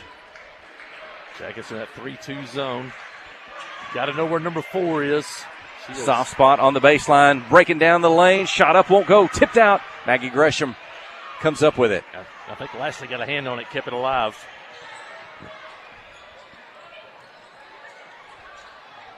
Johnson and Wallace out high. Caden Brown comes up. Top of the key. Kind of a straight 2-1-2 zone now without the trapping. Olivia Johnson, three-pointer, won't go. McKellar for the rebound. Probably going to get the outside shots now. We got to knock them down.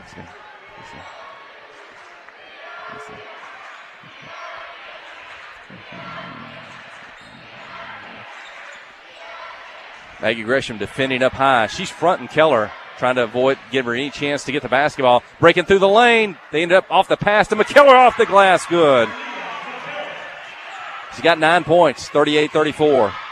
And Riley's penetration made that play.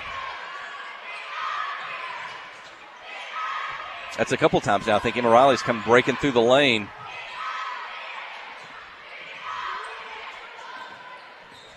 Wallace on the drive. She'll get in the line. Slide. Floated up. Won't go. Rebound inside by Bailey Hedges. A basket here could make it a one-possession game. Kenna Collins is up. She's going to check in at the next break in the action. Into the corner. Three-point shot up and good. Another one by Emma Riley. Her 4th. It is 38-37. Lady Yellow Jackets. That time she moved down to the corner. You got to communicate. She's no longer at the point. She was in the corner. Lexi Wallace open for 3. It's up and good. Lexi answers. That's her first field goal of the night. There's a timeout on the floor with 5:55 to go. It's a 60-second timeout. We'll catch our, well, I think it is. We'll catch our breath. Stay with us. You're listening to KHPQ and Clinton High School Sports. First Security has been putting our home state first since 1932, helping fellow Arkansans and their families buy homes, grow businesses, and build futures. Today, First Security is still committed to helping you bank better, providing local solutions and local support in the places we love too. It's community banking with people you know and people you know you can count on. First Security. Bank better. FSbank.com. Member FDIC. Visiting with Clay Maxey, your hometown Chrysler, Dodge, Jeep, and Ram dealer. Here's something we don't hear anymore. Prices are dropping at Clay Maxey. We've just decided with inflation and the way prices are going up on everybody, we wanted to take a real hard look and see how we could help the community by lowering some of our prices. Across the board, we've done everything that we could do to lower prices on our services, our cost of labor, our used inventory. We've got to do it in order to be responsive to our community and our customers. See the change at ClayMaxeyCDJR.com. Well, moments ago, Emma Riley 3 got Fountain Lake as close as they've been since the game started. 38-37, but Alexi Wallace answer 3 makes it 41-37. We still got a long ways to go in this one. 5:48 left, and Fountain Lake has it.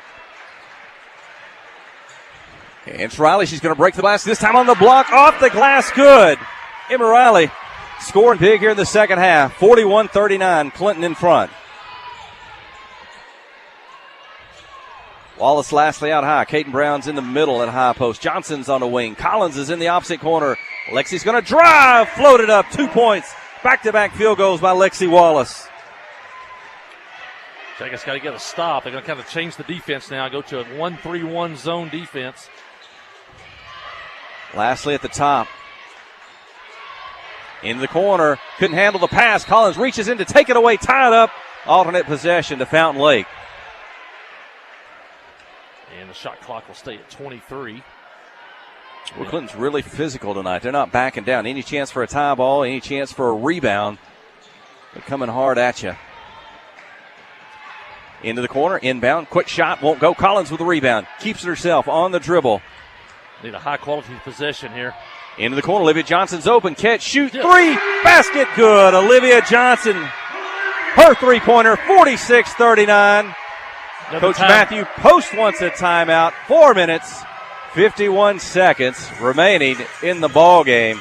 Let's go ahead and keep it here. If you can hear us, it's loud in the arena here on day 2 of the 4A3 Regional Basketball Tournament. Friday and Saturday coming up. The semifinal rounds tomorrow. 4 games beginning at 4 o'clock.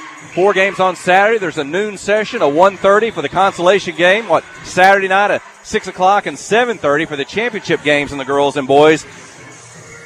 The winners of yesterday and today, they're going to play Friday, Saturday, and next week in Magnolia at the Class 4A state tournament. Clinton Senior girls on the floor. Clinton Senior boys to follow tonight in the nightcap. We're going to be running late at that one. I show 8:24. That game's supposed to start at 8:30. So it may be another late night here at Yellow Jacket Arena. Well, a little bit of pressure in the backcourt. Well, they're going to go. It's going to be a box and one with lastly on Emma Riley. Try to slow her down. On the dribble, ball gets loose. Reach in, try to tie her up. Wallace tied up. Alternate possession to Clinton. Box and one, as you called it, on Riley. Kaylin lastly on her. And so going to force maybe, I have to see, can somebody else hit one from the outside? After they cut it to 38-37, Clinton has outscored them 8-2. Inside to Caden Brown. Kick it back out. Lastly for 3, it's up. Just short off the rim, but Johnson for the rebound. She's in the lane. Turn, spin, shoot, miss. McKellar with the rebound. 4:18 remaining.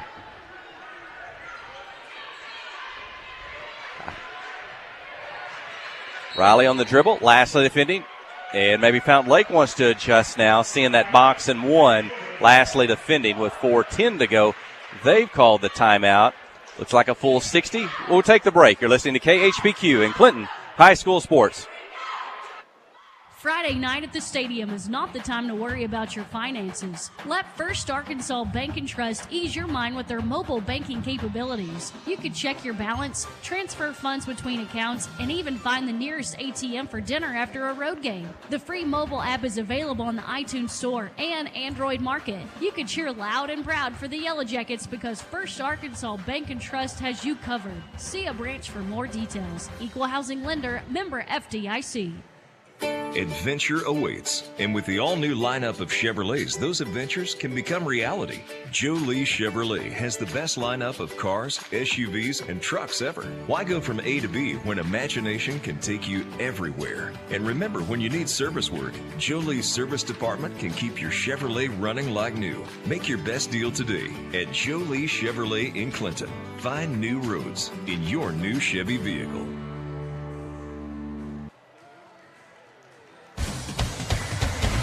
Well, 4:10 left in this one. Everything on the line. Clinton leads 46-39, and Fountain Lake will have it with 25 seconds left on the shot clock. Inbound the ball quickly into the corner. Brown out to defend. They get it to Keller on the block. Collins is there. Gets a little bit of space, and up and in. The two-pointer for Aaliyah McKellar. Kind of started slow tonight, along with the Fountain Lake offense, but she's up to 11 points now. Out by Fountain Lake there as they set up that, and there was a box and one less defender on the inside, and they went right to McKellar. Olivia Johnson's three-point attempt won't go. Rebound off the floor, and a travel, and a turnover. Fountain Lake trying to pass, get it up the floor, back to the Yellow Jackets, under the basket.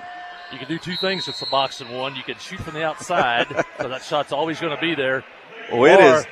Get it into a big post player on the inside, and that's what they did with McKellar there in another timeout. It's dueling. Now, you're a former coach yourself, Michael. It is dueling timeouts. This is a game of chess going on in this one between these two coaches on what they want their players to do here in this winner-take-all game. Yeah, Fountain Lake's paid off. He took the timeout. He got the play he wanted and scored on the inside. Let's see what Coach Post drawing up here. I know he went back to some plays, put some new stuff in that they would not have seen on film. He also went back to some stuff they used back in November and December, hoping that Fountain Lake had not watched film that far back, especially on some baseline inbounds plays, which is what we'll see right here. And so as the Jackets come out, Maggie Gresham is out right now. Jackets going with a smaller lineup. Clinton, 0 fouls in the fourth quarter. Remember, a lot of fouls in the first half, a lot of free throws. Not so many fouls here in the second half. Lexi Wallace playing with 4. She stayed in the ball game the entirety of the fourth quarter. And Clinton's going to turn it over, trying to inbound the basketball. 3:47 remaining. Clinton 46, Fountain Lake 41.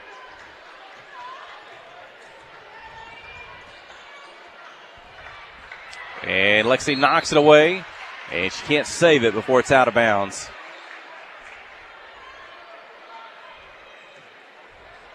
Got to know, you got McKellar on the backside. She's going to try to flash at some point into the lane. Kaylin Lastly, she's going to face guard Riley.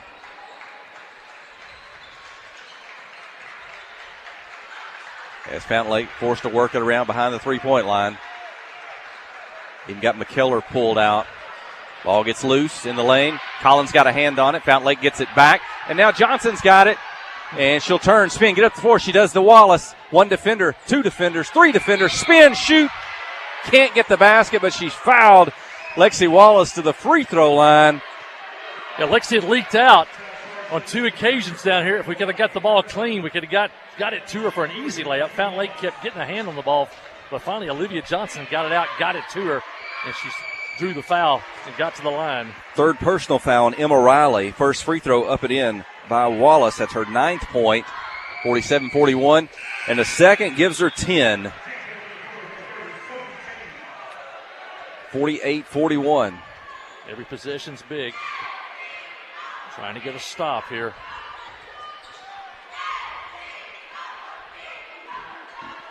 There comes McKellar, flashing lane. There she is, off a screen. Good catch. And missed the shot. Can't get it. That was the perfect Good play pass call. inside. She missed the shot. Under 3 minutes to play. Here comes the high trap again. Brown kicks it out. Collins open for 3. It's up. Misses. Long rebound. McKellar was right there to come up with it. Deep on the floor. Pass quickly up the floor. Defense back. Pick it up. Going to drive. Get to the lane. Brown with the stop. Try to scoop it up around her. Can't get it to go. Collins with a rebound. They're going to foul Kenna. And Clinton basketball. Only the second team foul on Fountain Lake here in the fourth quarter. So non-shooting. And now they're going to extend the defense down by 7. Make sure we get somebody into the middle here. Now full court press. Wallace going to one-hand it up the floor to Johnson. Back to Kaylin. And now back to Lexi. 2:20. Dribble away. Make them pay for being aggressive. Heads up. And the pass to Olivia Johnson, a little bit higher momentum that I think is going to cause her to step back out of bounds. Turnover. And it was a cause by the 2 defenders out there chasing Lexi. They just kind of sped things up a little bit, so the pass wasn't right on target and led her into the travel. Clock winding down toward 2 minutes. So I don't know that Emma Riley scored since Clinton won a box and one on her. trying to neutralize her. She's been big in the second half. And the pass off the hands of McKellar. They get it to Johnson, ahead to Wallace. She's going to drive. Couple defenders. Foul called on Fountain Lake. Third team foul here in the fourth. 1 minute, 48 seconds remaining. Clinton leading by 7. And we're getting that part of the game now where the clock becomes your opponent also. Marginal pass, you don't have to throw it. Marginal shot, you don't have to shoot it. Because you know they got to be desperate to get the basketball back. And they had a fresh shot clock, 35. Collins for 3 from the right side. Won't go. Offside rebound tipped around. Caden Brown couldn't come up with it. Fountain Lake has it. 1 minute, 35 seconds. Dump it inside to McKellar. Turn, spin, shoot. Miss. Tipped. Kenna Collins has it, and McKellar picks up the foul. Fourth team foul. McKellar, I don't know if she's getting tired. 2 point-blank shots in the last minute, and she's missed them both. And the Yellow Jackets, you got to take care of the ball, get in the front court, and don't shoot it too early in the shot clock. Against the press. Wallace, Brown, lastly. Kaylin gets it across. Picks up her dribble. Back to Brown. Collins is out there. And Lexi's going to come back for it. And she's got it near midcourt. 24 seconds on the shot clock. Going to try to dribble. Stay away from the double team. She does to Brown. Into the corner to Lastly. Back to Caden. Cross-court pass to Collins to Lexi. Good job. Great job. Great job. Back up. 1 minute to play. 7-point lead. And now it gets loose. Fountain Lake comes up with it. Took time off the clock. Still a 7-point lead. We're down to 50 seconds. Fountain Lake with the basketball. Riley on the dribble. Left. Get in the lane. Scoop it up. And good. Emma Riley scores. Fountain Lake wants a timeout. 43 seconds remaining. It's Clinton 48. Fountain Lake 43. Yellow Jacket basketball. 13 in the second half for Riley. 18 in the game. 2-possession lead. 43 seconds left. 4 team fouls on Fountain Lake. So, once again, you don't want to throw a marginal pass. You can't take a 5-second inbounds play here. Take a timeout if you have to. And you know they're going to they may try to play defense on this first possession, or at least see if they can get a 10-second count on you and get in the front court, and then they have to come foul you. So you don't want to panic. You're going to see, you've been seeing double teams all night long, so take care of the basketball. Screen to get people open, but don't get a moving screen. 43 seconds left, and the Yellow Jackets looking for a 4th straight trip to the state tournament.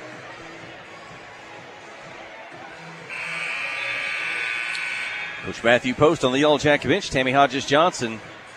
We hadn't got to talk about it yet tonight. Wait until tomorrow the next day. But speaking of that state tournament trip, it was in Magnolia when the Lady Yellow Jackets won a state championship. I think was that back in 1982, led by Tammy Hodges-Johnson. Now she's on the Yellow Jacket bench, assisting with Coach Matthew Post. Would love to give her a trip down memory lane back to Magnolia. Got 43 more seconds to guarantee a ticket there. Collins looking inbound ball. She does get it to Wallace. Keeps her dribble. Just through a double team. Ahead to Lastly. They got across midcourt. 35 seconds. 2-on-1. Bounce pass. Johnson off the glass. Good. Olivia for 2. 50-43. 30 seconds. Guard the 3. You can give up a 2. Guard the 3. There's a 3-point shot from the left wing. Good 3-pointer. Her first basket of the night. 50-46, 13 seconds. Foul called on Fountain Lake. Kenna Collins going to go to the free throw line. 2 free throws with 12.4 seconds. Fountain Lake must have been out of timeouts. They couldn't stop the clock. They allowed another 5 seconds or so to run off the clock while we try to get the ball inbounds. Kenna Collins to the line. It's already a 2-possession ball game, a 4-point lead. Possession arrow does favor Fountain Lake. Kenna misses the first. She'll have a second. Jackets do have fouls to give. They have not fouled in the fourth quarter. You can allow them throw it in. You could foul a couple of times. Shoot up the clock. And Kenna gets the second free throw. 4th point of the night. 12 seconds. A little bit of pressure in the backcourt. Again, just to make them use some time. Oh, my goodness. They'll run with Lexi Wallace up the floor. I think that Cobra extends a little forearm to get some space while Lexi's running backwards. Official's going to give the foul call. Lexi Wallace fouled out. 9 seconds. Her 4th and 5th foul. She's running away to get away from the ball handler, and she's whistled for both of those 8 seconds, fouls. 6 seconds. Clinton's going to win the ball game. Waiting to see the final score. The shot, they'll get it up. It's McKellar at 51-46. Yellow Jackets win. They're going to the semis. They're going on to Saturday. They're going on to Magnolia next week for the Class 4A Girls State Basketball Tournament. 51-46 over the Fountain Lake Cobras. The teams will meet at midcourt, shake hands. Here comes the cheer squad. Yellow Jacket Arena is buzzing. The girls get the win. They're going to gather together at midcourt for a post-game prayer. We'll keep the camera rolling. We'll step away from the mic here for just a moment. We'll catch our breath. We'll add up the numbers. We'll come back, recap, and name the First Arkansas Bank and Trust Player of the Game. You're listening to KHPQ and Clinton High School Sports. Towing and recovery is the last thing you think about until you really need it. Then you really want the best. There's only one name to call, Justin's Collision Repair Towing and Recovery. They have the largest and latest model recovery fleet in North Central Arkansas. From small towing to heavy-duty towing, Justin's Collision Repair Towing and Recovery on Highway 65 in Clinton is the one to call, 745-2992. That's Justin's Collision Repair Towing and Recovery, 745-2992. Visiting with Clay Maxey, your hometown Chrysler, Dodge, Jeep, and Ram dealer. Here's something we don't hear anymore. Prices are dropping at Clay Maxey. We've just decided with inflation and the way prices are going up on everybody, we wanted to take a real hard look and see how we could help the community by lowering some of our prices. Across the board, we've done everything that we could do to lower prices on our services, our cost of labor, our used inventory. We've got to do it in order to be responsive to our community and our customers. See the change at ClayMaxeyCDJR.com.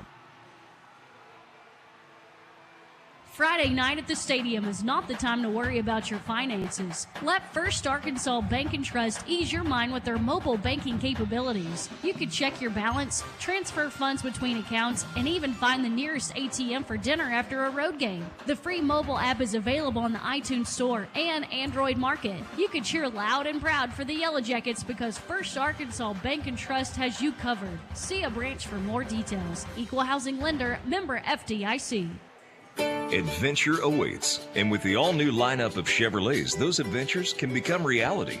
Joe Lee Chevrolet has the best lineup of cars, SUVs, and trucks ever. Why go from A to B when imagination can take you everywhere? And remember, when you need service work, Joe Lee's service department can keep your Chevrolet running like new.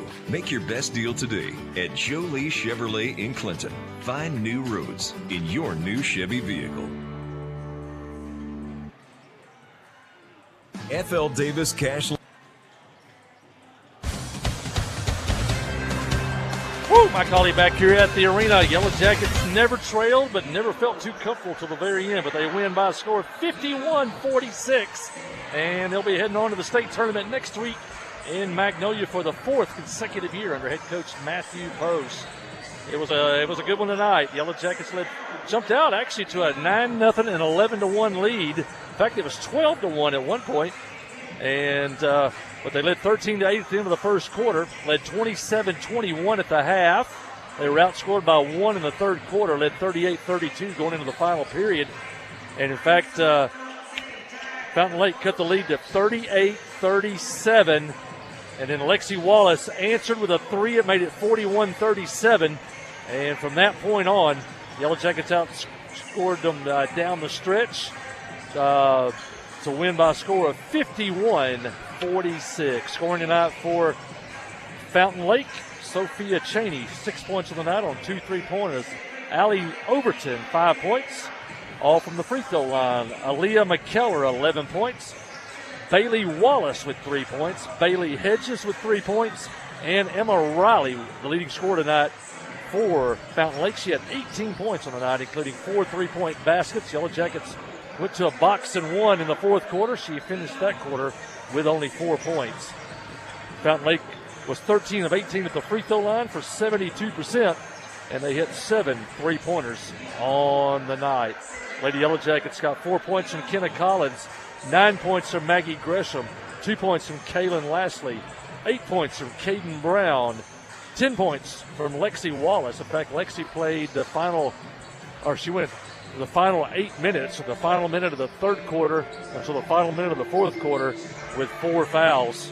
And the Yellow Jackets are led tonight by junior Olivia Johnson with 18 points on the night. Olivia had 3 threes on the night. Yellow Jackets had 5 threes in the game and went 16 of 22 at the line for 73%. Fountain Lake season comes to an end. Their final record will be 14 wins, 12 losses. And they are now 7-5 in road games this season. And the Clinton Lady Yellow Jackets now improved to 14-16. They've now won 3 of their last 4 ball games, and they'll be back in action tomorrow night at 7 o'clock, taking on number 1 seeded Little Rock Mills. Our First Arkansas Bank and Trust player of the game tonight, it'll be junior Olivia Johnson with 18 points on the night, including 3 3-point baskets, and she was 1 of 2 at the free throw line, and Olivia played all 32 minutes tonight for the Yellow Jackets. Her and her teammates might have had their best rebounding night of the year tonight, as they did a great job on the defensive boards and got quite a few offensive rebounds to keep the possessions alive. So, Jeff Hall, Olivia Johnson, our First Arkansas Bank and Trust player of the game. Yeah, timely scoring. And ended up 4 players in double figures. And so good balanced effort, like you said. That's always a good sign. And good job, boy, Olivia. She gets that fist pump going, gets it rolling, knocking those down.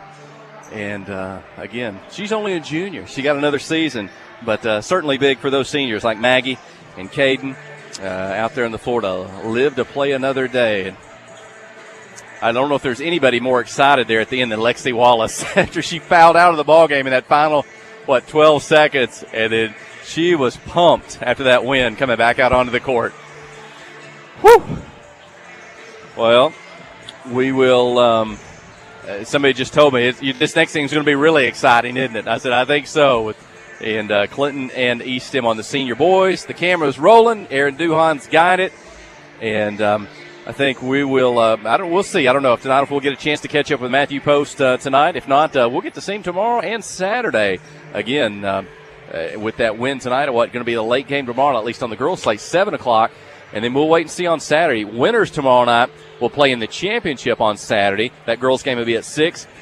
Loser of tomorrow on that Friday slate will play in the noon game. There'll be 2 sessions on Saturday. Again, a noon and 1:30, girls and boys, and then a 6 and 7:30, girls and boys on Saturday night. So let's see if their classmates, the boys, can follow, get a win tonight against the top 6 team in Class 4. At least they have been by the Arkansas Democrat-Gazette. So a big matchup. Stay with us. We'll take a break. You're listening to KHPQ in Clinton High School Sports. F.L. Davis Cash Lumber, your Ace Hardware store, is a proud sponsor of Clinton Yellow Jacket Sports. F.L. Davis Cash Lumber can help with your electrical, plumbing, paint, tools, hardware, and flooring needs. They're a full-service hardware store and lumber yard. F.L. Davis can provide you with everything you need for your residential or commercial projects. The knowledgeable staff is always on hand to answer your questions. Visit F.L. Davis Cash Lumber, your Ace Hardware store. Same place, now Ace. At First Security, we've been investing in our home state since 1932, growing deep roots and even deeper relationships. We're part of Arkansas. It's part of us. Today, First Security puts all of that history and stability to good use for you, pouring our resources into the people and places we love best. Arkansas communities, Arkansas families, and Arkansas futures. First Security. Bank better. fsbank.com, member FDIC. Kick off the season with super fast fiber internet. Petit Jean Fiber gives you the home advantage and is the ultimate choice for sports enthusiasts like you. With lightning fast speeds, you'll never miss a touchdown, a slam dunk, or a winning goal again. Say goodbye to buffering and hello to the ultimate sports experience. Call us at 501-745-2493 to sign up. Better internet, better service, and better pricing that will keep you in all the action. You won't want to miss this. Hi, I'm Allison Tyner, an APRN at Conway Regional Clinton Medical Clinic. At Conway Regional Clinton Medical Clinic, our primary care providers are dedicated to comprehensive care while working alongside our specialty care providers such as cardiology, general surgery, orthopedics, and pain management. To make an appointment with me, call 501-745-4914 or visit conwayregional.org.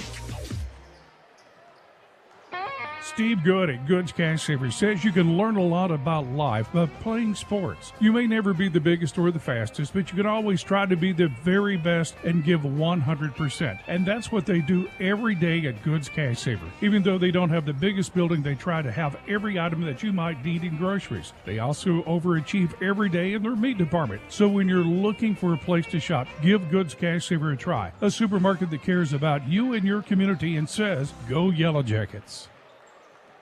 Hi, this is Brandon from North Arkansas College. Is going to college a goal of yours in 2025? Let us help you accomplish that goal. At North Ark, we have students of all ages from all walks of life, from high school students taking concurrent credit courses to parents returning to school to learn a new skill. NAC can help. To learn more, visit northark.edu/welcome2025 or text our recruiters at 870-621-2941. And remember, at North Ark, we believe in you. Friday night at the stadium is not the time to worry about your finances. Let First Arkansas Bank and Trust ease your mind with their mobile banking capabilities. You can check your balance, transfer funds between accounts, and even find the nearest ATM for dinner after a road game. The free mobile app is available in the iTunes Store and Android Market. You can cheer loud and proud for the Yellow Jackets because First Arkansas Bank and Trust has you covered. See a branch for more details. Equal housing lender, member FDIC. FL Davis Cash Lumber, your Ace Hardware store, is a proud sponsor of Clinton Yellow Jacket Sports. FL Davis Cash Lumber can help with your electrical, plumbing, paint, tools, hardware, and flooring needs. They're a full-service hardware store and lumber yard. FL Davis can provide you with everything you need for your residential or commercial projects. The knowledgeable staff is always on hand to answer your questions. Visit FL Davis Cash Lumber, your Ace Hardware store. Same place, now Ace.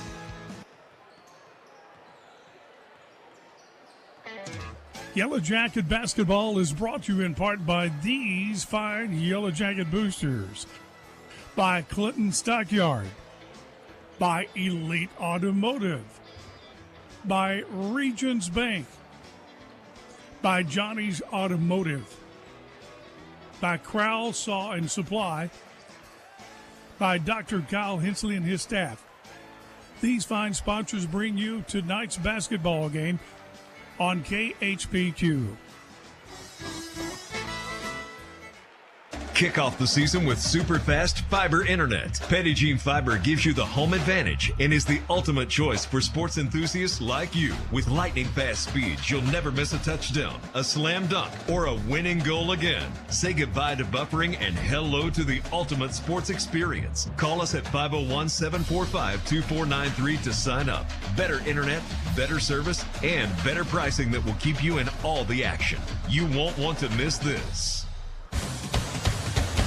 My colleague Jeff Hall, Aaron Duhan, back at Yellow Jacket Arena. We're moments away from the final game of the night, and it's the Clinton Senior Boys versus Eastham Charter School in Little Rock. And they finished number 3 in their conference, a very good conference. And it was the Little Rock Mills number 1 team. And then number 2 was Little Rock Hall. They've already gone down tonight in the game earlier to Joe T. Robinson, and now it's the number 3 seeded Eastham Mets versus the number 2 seeded Clinton Yellow Jackets. So it should be a good one. Once again, it's a winner-take-all in this one. And the loser's season comes to an end. The winners are guaranteed 3 more games and a trip to the state tournament. Eastham comes in with a record of 23 wins and 10 losses. They were 6-4 in their conference and finished in 3rd place. They've won 3 of their last 5 games, and they are 14-5 in true road games. Their last game was Monday the 17th. They lost to Hall by a score of 57-46. Clinton comes in with a record of 20-10 for head coach Judson Smith. That's the 3rd straight 20-win season for his squad. They went 10-2 in the regular season, and that was good for 2nd place. They've won 6 in a row, and they are 13-2 in games played right here in Yellow Jacket Arena. That last time out was an overtime thriller over Joe T. Robinson last Saturday night. Carter Holland scored 31 points, Brendan Johnson 13, and Sam Standridge had 11 in that one. In fact, Holland had 12 points in overtime as the Yellow Jackets jumped out to a 5-0 lead in overtime and went on to win a very tight game that gave the Yellow Jackets that second seed going into the regional tournament. Both lineups are being introduced down on the floor. And that's Brian Henderson, voice of Yellow Jacket Arena. Head coach, by the way, for East End is Monty Patel. I don't know if you ever watch that tournament they have every year. I think it's on ESPN, where they have like players from each state, former college players, former pros.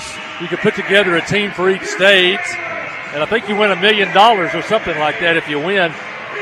He's been the head coach the last 2 years for Team Arkansas in that event. The head coach Monty Patel for the East Stem Mets. I also see Hunter Mickelson's name down there. I think he was a former college player a few years ago. He played at the University of Arkansas. Name sounds familiar, Hunter Mickelson. Yellow Jackets being introduced, and as their custom, they go down and shake the hands of the student section. As everybody's a part of this, the fans, the players, and the students.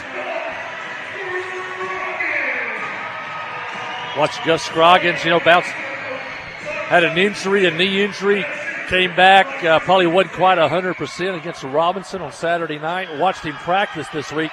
Looks pretty good to me. Looks like he's probably much closer to 100% than he was last Saturday night. And the Yellow Jackets will definitely need the senior Gus Scroggins tonight, as he has been such a super help, especially on the inside. He could always shoot from the outside. Now he's becoming a force on the inside. This East End team, they like to shoot a lot of threes. They have shot as many as 43 in a game before. And a lot of times they'll shoot themselves into the game, and they'll shoot themselves out of the game. The officials, the ball is in the air, and the tip is controlled by Carter Holland. He's joined by Gus Scroggins, Brennan Johnson, Sam Standridge, and Hester Hensley for the Yellow Jackets. Into Holland on the move to the block, shot off the glass, won't go. Rebound, East End, dressed in black. Tonight, the Yellow Jackets in a home white, trimmed in black, putting a man-to-man defense. That'll pull Carter Holland out to the top. Well, Carter Holland, he's a defensive rebound. So that may keep him out of the outside at least a bit on this matchup. Ball out of bounds, and it's off East End. Back to the Yellow Jackets. It looks like now they'll gamble on defense. A lot of times they'll over-gamble on defense, and you can make them pay. They try to turn you over. If not, they give up a lot of points. Pressure in the backcourt. Hensley and Holland, they get it across. Gus Scroggins for three. It's up and good. Gus Scroggins. And an early three-point lead. Gus Scroggins, the senior. Boy, we saw him start doing that his sophomore season for the Yellow Jackets. I couldn't see him score. I'm not sure if he scored against Robinson last Saturday, but he's valuable playing defense and rebounding coming off that injury, and good to see him score immediately here in this one. Three-point shot short off the rim. Rebound. East End gets it back. Long three, just below us, up, won't go, bounces around. Rebound, Gus Scroggins. The ball and the three-point lead. Holland across midcourt. He's going to have a height advantage. Pulls it up. Gets it over ends up in the corner with Hester Hensley. His three just short off the rim. Rebound, East End. 6 minutes, 35 seconds in the opening quarter. 2 3-pointers attempted. Here's the third by East End. In and out, won't go. Rebound, Sam Standridge. Quickly to Carter Holland on the move up the floor. 3 defenders in front of him. Pull up three. Deep Carter Holland, it's good. Back-to-back threes. Holland, Scroggins, and a 6-point lead. East End right now with a volume of threes. Yellow Jackets with the accuracy with the threes so far. 6-0. Little dribble penetration. Clinton's not going to let them get in the lane thus far. Kick it out. 3-point shot up. Misses. Rebound tipped. East End comes down with it. Back outside. 4 3-pointers attempted. Here's the fifth. It's from the corner. It's up and good. Holden Kirk with a 3-pointer. And the Yellow Jacket leads 6-3. Across midcourt, Standridge into the corner. Gus Scroggins, his quick three is up. Good! Another one for Scroggins, 9-3. It's a 3-point shootout here in Yellow Jacket Arena. Yeah, East Tim 1 for 5. The Yellow Jackets, I think, probably, 3 for 3 or 3 for 4. In the corner, number 6 is up. It won't go. Offside rebound, Brennan Johnson, maybe his first touch of the night, the junior for the Yellow Jackets. Back to Holland, the senior. Hensley's a sophomore. Standridge a junior. Scroggins a senior. Deep three. Carter Holland off the rim. Won't go. Tipped out. Sam Standridge has it. He's going to get it to Johnson. Fake. Step up. Scroggins for 3 from the right wing. Misses. Rebound. East Tim. 4:50 in the second quarter. Going to take it. Drive the floor. Blocked by Carter Holland, out of bounds. Layup denied by Carter Holland. It's always great to have a rim protector, and you have one of those in Carter Holland's multiple blocks against Joe T. Robinson. In fact, the biggest one of the game late in the game as he blocked the shot and led to the Yellow Jackets picking up some winning points in that one. East Tim in front of the Yellow Jacket bench. Coach Judson Smith on his feet, coaching them up. Tristan Tate, Jory Tumlinson, the Yellow Jacket bench. Leading by 6. Get in the lane, lose the ball. Turns it into a 2-on-1. Holland, 1-on-1. Carter off the glass, good. 11-3. Great slide by to the left. Just caught a little bit of the East Tim player as he tried to sit there and take the charge. Pull up 3. Number 7, it won't go. Rebound inside, East Tim. Shot up. Johnson defending, Hester defending, but they get the 2. Riley Jones. 4 minutes, first quarter. Clinton 11, East Tim 5. Scroggins is going to dribble. He's going to get to the baseline, but he's whistled for a travel. And he got a little too deep there and got cut off and took the extra step. We have got competing student sections tonight, Mike Holly. A huge section for the Yellow Jackets. There's a huge section for East Tim.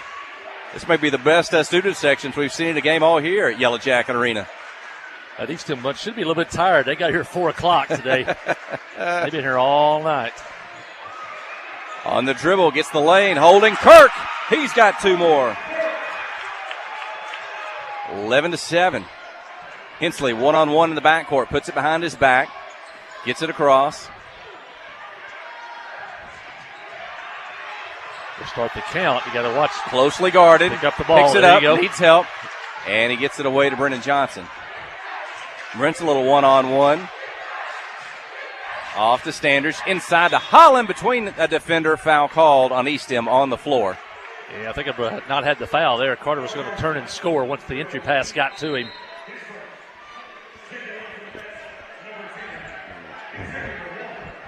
And big man for it. East Tim checks out. They go small here. Brennan Johnson gets it off the inbound. A swinging around to him. His three-pointer won't go. East Tim ahead across midcourt. Holland's going to stop the ball.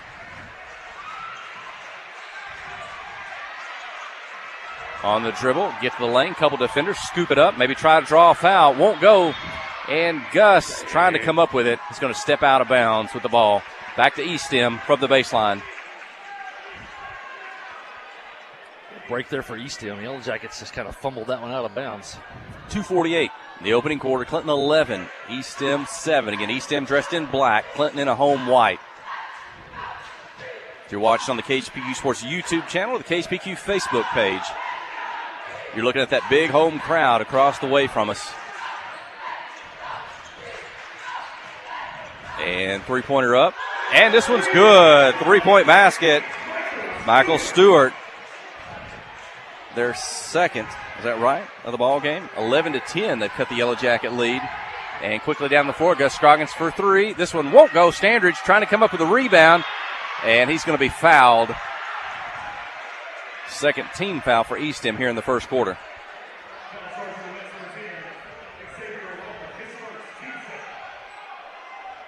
Yeah, East Tim can score in a hurry. They can also shoot themselves out of it in a hurry. Inbound the ball behind the three-point line. Inside to Holland. He's got 1-on-1 on the block. He's going to turn, gets a help defender, but Carter puts it off the glass good. 7 points, 13-10. And on the offensive end, you got to make them play defense for a little bit. They don't like to play defense probably longer than 10 or 12 seconds.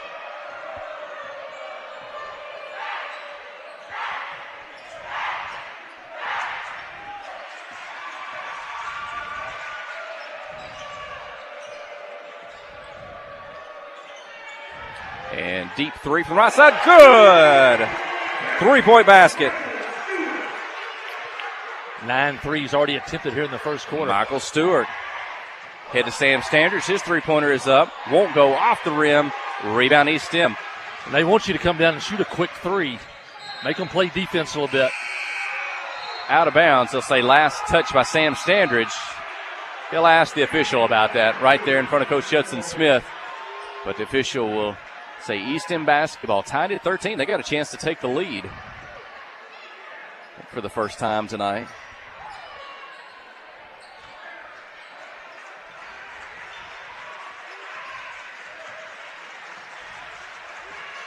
.20 seconds on the shot clock. They'll back up, reset their offense.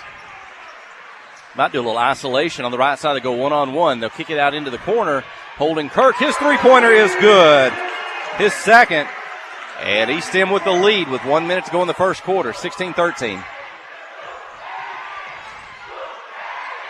Hensley to Standridge. To Scroggins in the corner. He's going to drive the baseline. Put it off the glass. Good. He's not going to do right there. Don't settle for the three on that. Take it right to the basket. Gus with 8. Not just a three-point shooter. It's the senior, Gus Scroggins. Down to 1. Hensley defending. And Eastham to the floor. Foul going to be whistled. They're like a football team that runs the spread offense. They want you to come out on the field and get the ball back as quick as they can and keep going. They don't like you to come out and pound them with a run and run some time off the clock. It's just the same way here. Eastham wants to shoot quick, and they want you to shoot quick. 30 seconds. Game clock, shot clock, only about a 2-second differential, so they can wind this one down if they'd like to with a 1-point lead and the ball. Johnson defending. Get down behind the basket, toss it out. Now he's going to drive, put it up, defended, basket, good. The two-pointer, 14 seconds in the quarter.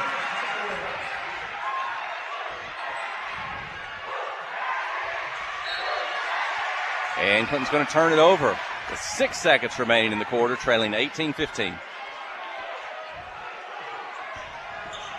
Final 4 seconds, deep three, Eastham, good! Three-pointer. 21-15, Michael Stewart's third three-pointer in the quarter, and it'll be Eastham 21, Clinton Senior Boys 15 here from the 4A3 Regional Basketball Tournament at Yellow Jacket Arena. Stay with us. You're listening to KHPQ in Clinton High School Sports. Adventure awaits, and with the all-new lineup of Chevrolets, those adventures can become reality. Joe Lee Chevrolet has the best lineup of cars, SUVs, and trucks ever. Why go from A to B when imagination can take you everywhere? And remember, when you need service work, Joe Lee's service department can keep your Chevrolet running like new. Make your best deal today at Joe Lee Chevrolet in Clinton. Find new roads in your new Chevy vehicle. Hi, I'm Dr. Brian Head, an orthopedic surgeon. Conway Regional is expanding access to care at their Clinton Medical Clinic.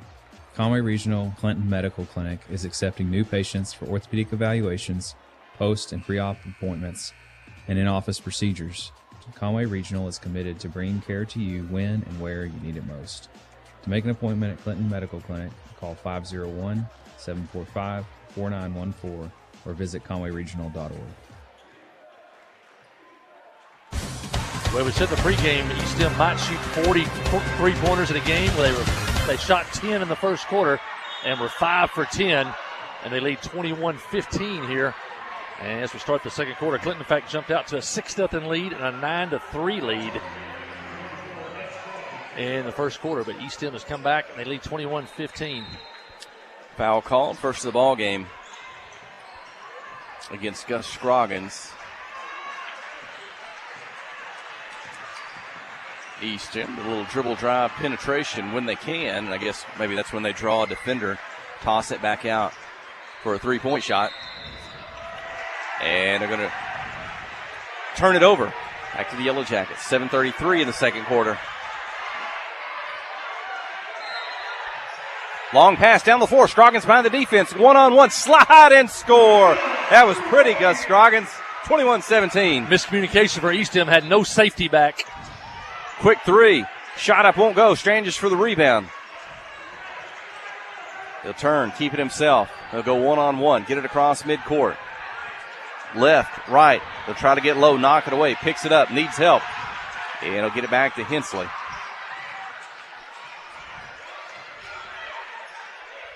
And Scroggins going to try to whip it down to the baseline. The ball's going to get out of bounds. 7:02 in the second quarter. Trailing 21-17.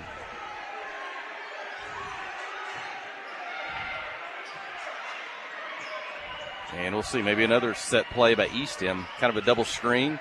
Not a shot there. They'll roll away, hand it off, get to the lane. Kind of reverse layup. Michael Stewart, he's in double figures now with 11, 23-17. And the pass picked off. Eastham going the other way. Defender back is Hensley. They'll try to slide around him, draw the contact, the foul, count the basket, and a free throw to come.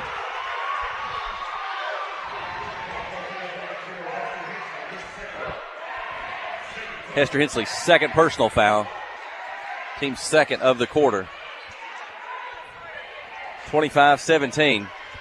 Biggest lead of the ball game for Eastham. And McElroy, 2 in the 1, gives him 5 points.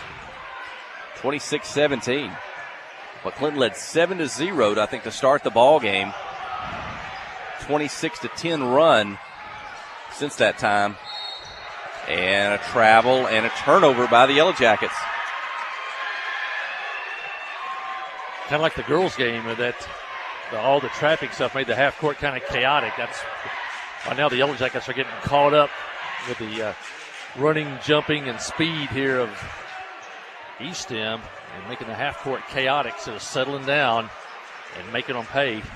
Three-pointer misses. Carter Holland, rebound. Carter scored early to get things going. It's been kind of quiet, it seems like, the last few minutes. Ball out of bounds. Back to Eastham. J.J. Vasquez going to check in for the first time tonight. Hester Hensley to the sideline.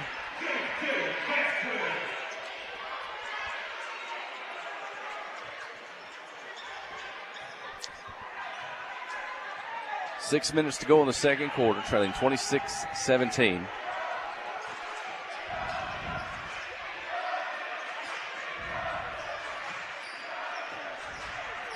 On the dribble, drive, going to slip up, go to the floor, a travel, and a turnover. Jackets need an offensive possession where Carter Holland gets a touch, and maybe preferably a touch in the lane.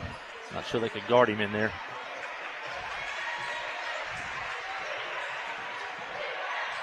Carter with the basketball. He's going to spin, get in the lane, float it up and in. Carter Holland, 2 more. He's got 9. It's he and Scroggins, all 19 points between those two tonight, trailing 26-19. Yeah, they got to get more scoring. Three-pointer, in and out, won't go. Vasquez with it. Quickly over to Standridge. Back to JJ.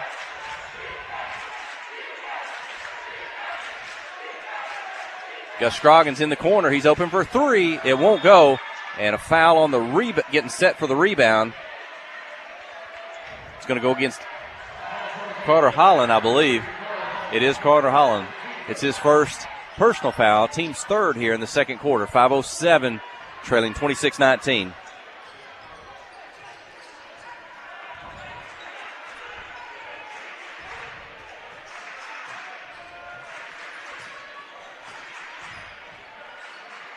Outside, inside, toss it back.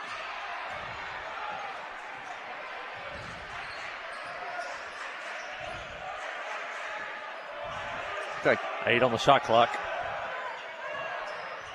On the dribble, kind of a screen. Back to Holden Kirk. Now they'll toss it back. Deep 3. Shot up, won't go. Rebound Carter Holland. 26-19. And they're going to steal it away. Cross midcourt. Carter back to defend. Standridge. Carter blocks the shot. Eastham gets it back. Holden Kirk for 3. Won't go. Rebound Gus Scroggins. 15 threes now for Robinson. Brendan Johnson, one-handed pass to Vasquez. And it's going to get out of bounds. Too quick. You're playing at the pace they want to play. Come down. Jam it inside. Make them have to guard somebody.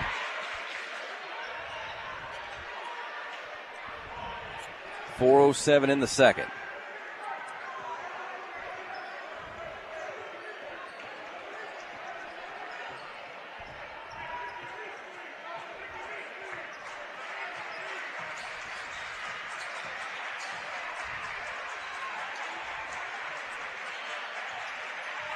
On the dribble, the block, trying to back Carter Holland down a little bit. Turn, spin off the glass, won't go. Carter Holland with the rebound. Clinton another chance to cut into this lead. It was 9, it's down to 7. Vasquez three-point attempt short off the rim. Scroggins keeps it alive, comes up with it. Gus defended, back out behind the three-point line to Johnson. They get Brendan involved in the offense. He's yet to score. Carter on the dribble. He's going to throw it up, count it, and he's fouled. Chance for a three-point play for Carter Holland. Big time drive, left side. Got it to go off the glass and in, and the Jackets needed that one.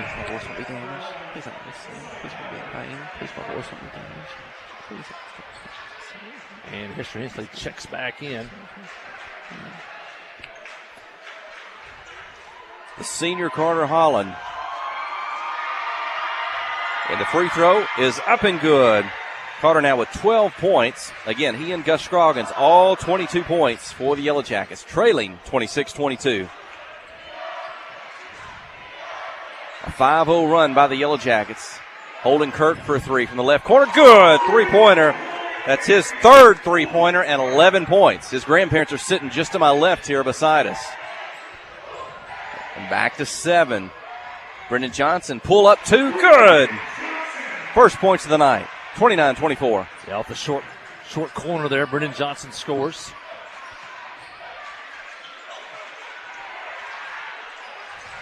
In the corner, Scroggins closely guarded.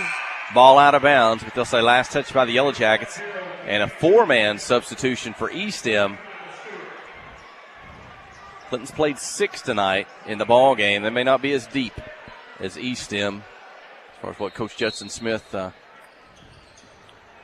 feels comfortable with here in this opening round of regional tournament play for the Yellow Jacket senior boys.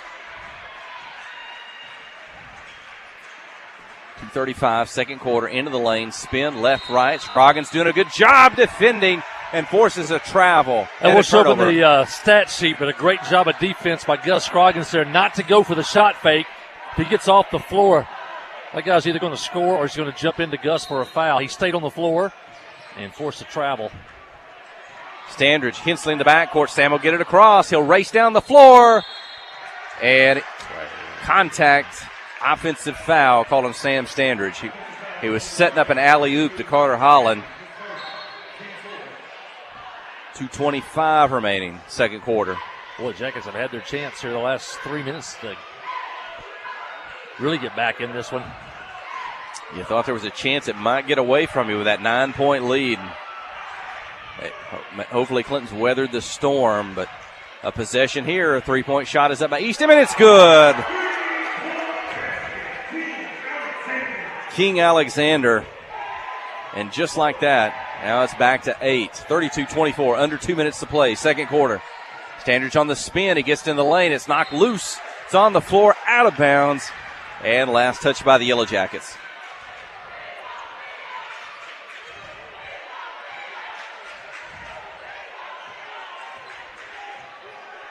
Eastham will walk it across midcourt. With a minute 40 to go in the second quarter. Off some screens, holding Kirk in the corner. He's going to step down the baseline, bounce pass, Cutter inside, gets everybody in there, but his shot's blocked. Maybe Johnson got a hand on that. Scroggins ends up with it. And Brendan Johnson did a pretty good job on Kirk now, guarding man-to-man. Into the corner, Johnson with a head fake, gets down the baseline. Second defender puts it up and in. Brendan Johnson over the defender, 4 points, 32-26. A minute 10 in the second quarter.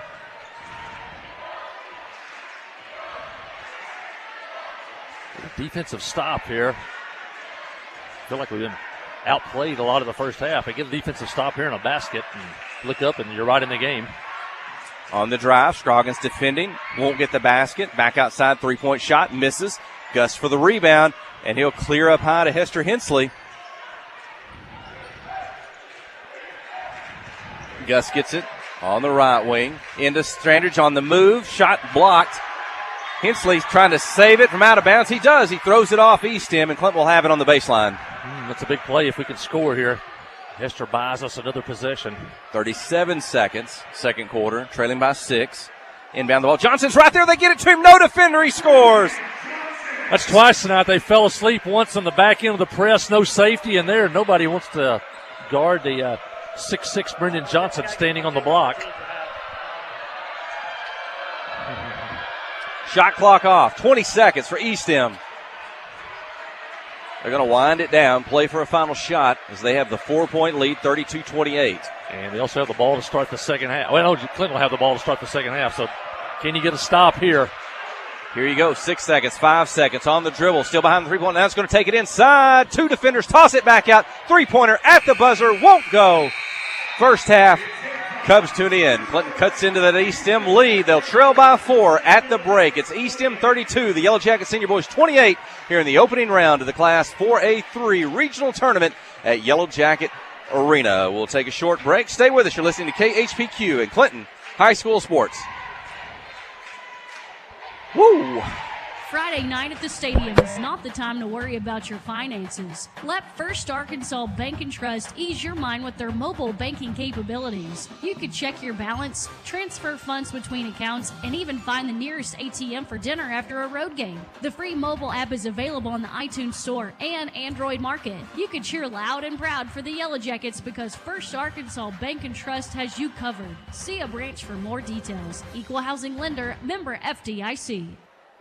Steve Good at Goods Cash Savers says you can learn a lot about life by playing sports. You may never be the biggest or the fastest, but you can always try to be the very best and give 100%. And that's what they do every day at Goods Cash Saver. Even though they don't have the biggest building, they try to have every item that you might need in groceries. They also overachieve every day in their meat department. So when you're looking for a place to shop, give Goods Cash Saver a try. A supermarket that cares about you and your community and says, go Yellow Jackets.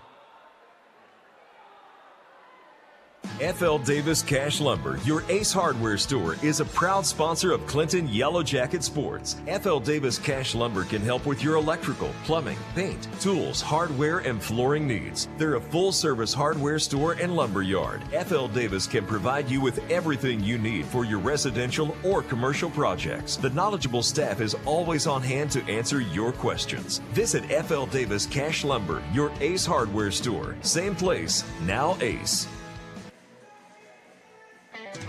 Yellow Jacket Basketball is brought to you in part by these fine Yellow Jacket boosters.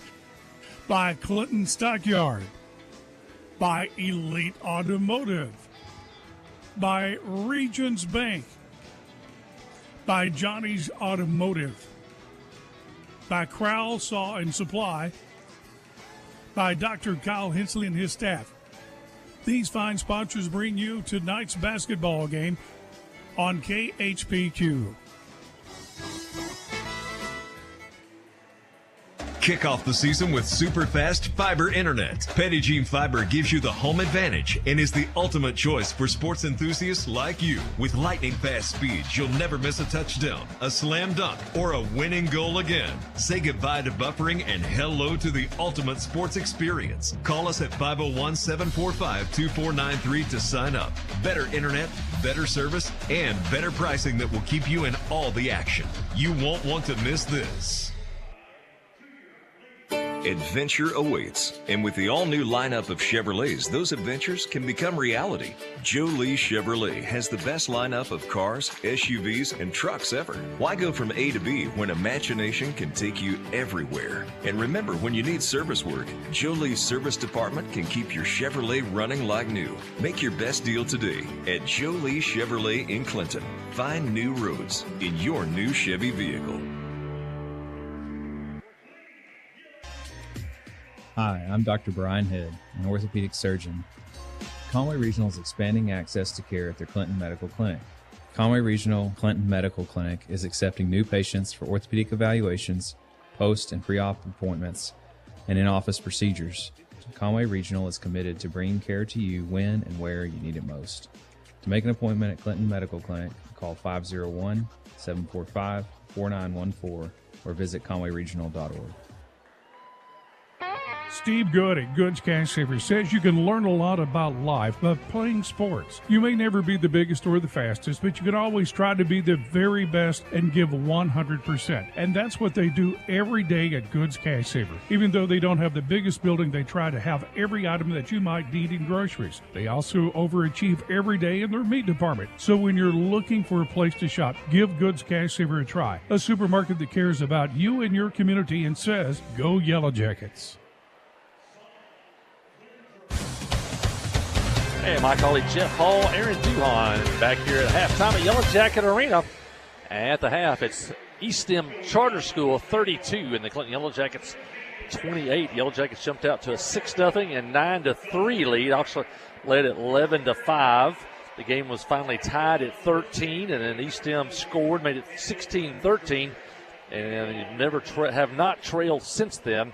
And their biggest lead of the game at, it was 8 points at 32-24. And then the Yellow Jackets cut it to 32-26 and 32-28 here at the half. Scoring for East End is Kingston Alexander with 3, Bryce McElroy with 5, Holden Kirk 11 points, including 3 3-point baskets. Michael Stewart 11 points, including 3 3-point baskets. And Riley Jones with 2 points. We talked about they like to shoot a lot of threes. They might shoot 40 in a game at the half. They are 7 of 19 from the 3-point line. That's 37% for East End. For the Yellow Jackets, got to get more guys involved in the scoring. Brendan Johnson didn't score in the first quarter, but he came back 6 points in the second quarter. Gus Scroggins, the senior, with 10 points, and senior Carter Holland with 11 points here at the half. Not many free throws. East End 1 for 1, and Clinton also 0 for 1 at the line here in the first half. And so at the end of the first quarter, it's 21-15 East End, and it's 32-28 here at the half of this one. Talked about the pace of the game. Probably so far, for the most part of the first half, the pace of the game played at the pace of East End. I see what the Yellow Jackets do at the half. I think you can kind of maybe slow it down some, force them to have to play defense for a little bit longer than they want to. And I think that also the Yellow Jackets can hurt them on the inside here. I'm sure Judson Smith and those guys are talking about that right now down in the locker room. We mentioned Donkey Basketball is coming up pretty soon. I want to mention you can get tickets at Farm Bureau, at Clinton High School, also from Angela Bradford, Philip Jones with the Booster Club. And also, I think maybe you can stop by. I think maybe Ralph Black's office, Lacey Bradford, may have tickets there also.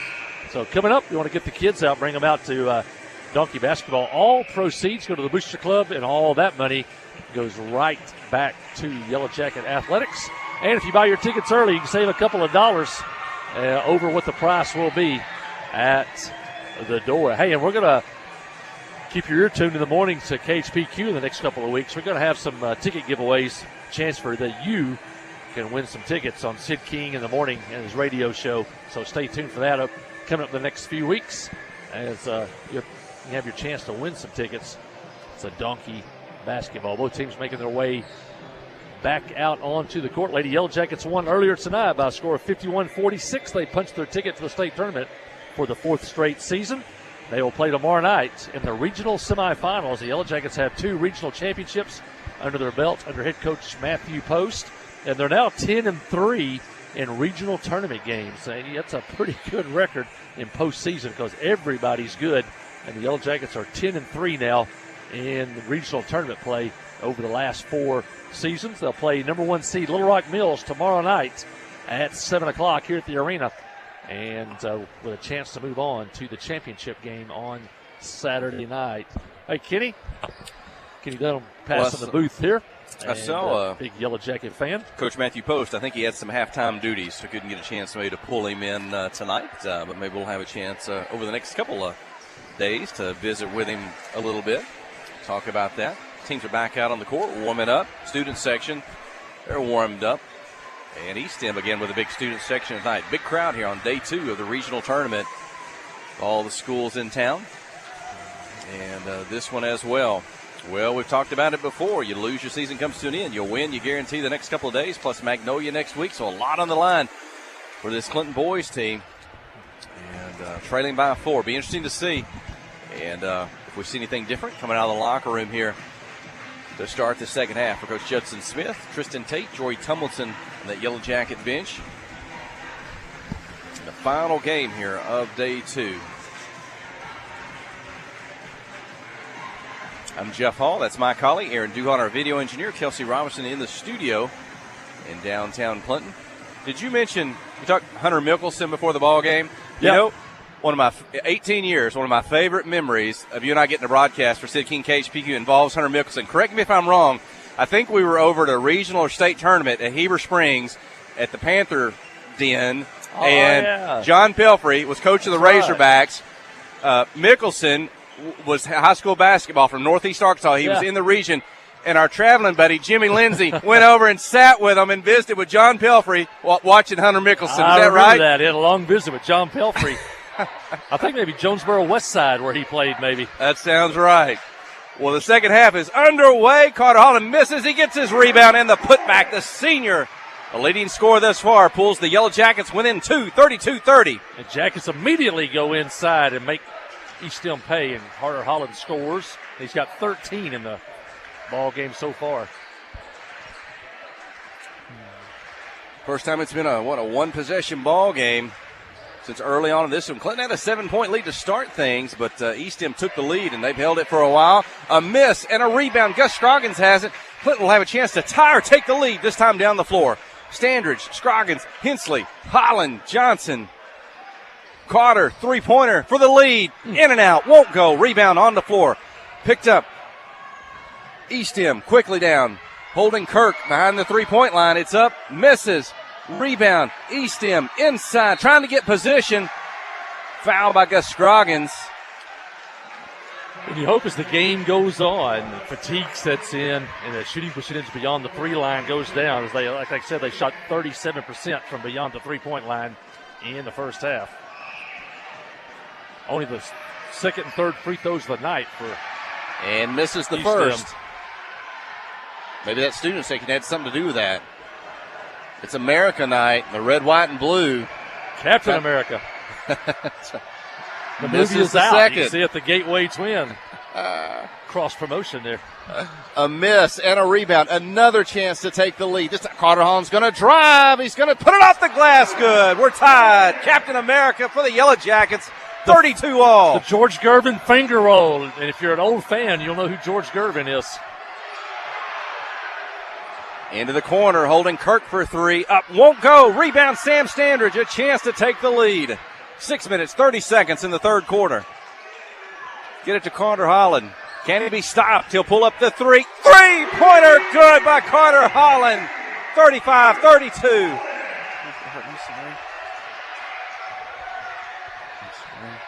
Inside, East Elm. Off the glass, good. Rylan Jones.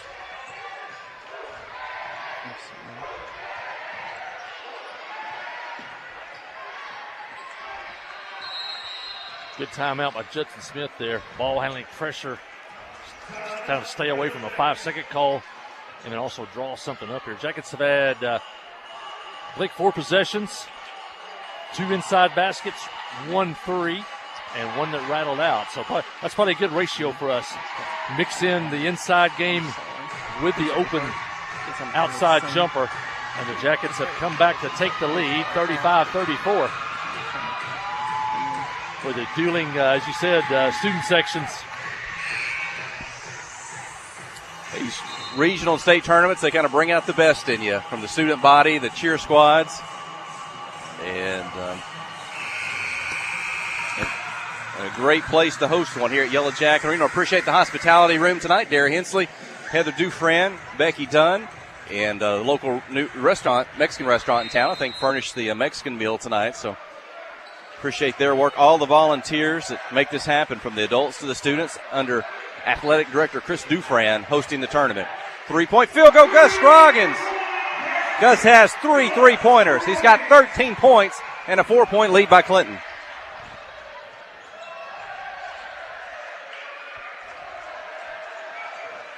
Yeah, Giss looks strong tonight. Bouncing back from that injury. Eastham inside, outside, 3-point shot, good. Alexander for three. That's his second. 38-37, the Yellow Jacket lead. Into the corner, Brendan Johnson's open. His three is good.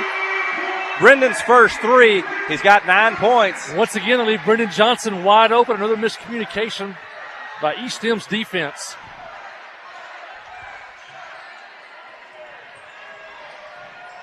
Carter stopping the dribble. Eastham back outside. Standridge defending. 12 seconds on the shot clock. Behind the three-point line on the dribble. By a screen. Split a couple defenders. Forced it up. Off the glass. Won't go. Collar-Holland with the rebound. No, excuse me. It's Scroggins. Holland. One-on-one. Carter! Great body control. He had to fade to the right and still took some body contact and still was able to get it to go in. I've got Carter with 21. Rylan Jones answers with a three. Eastham with a timeout. We'll take a break. You're listening to KHPQ and Clinton High School Sports. Yellow Jacket basketball is brought to you in part by these fine Yellow Jacket boosters. By Main Street Florist. By Joe and Hash. Troy Groszowski with Edward Jones of Clinton. By Carrie Renfro of CMG Home Loans. By Susie Allen Salon. By Meller Sanitation. By the Webb Family Auction. These fine sponsors help bring you tonight's game.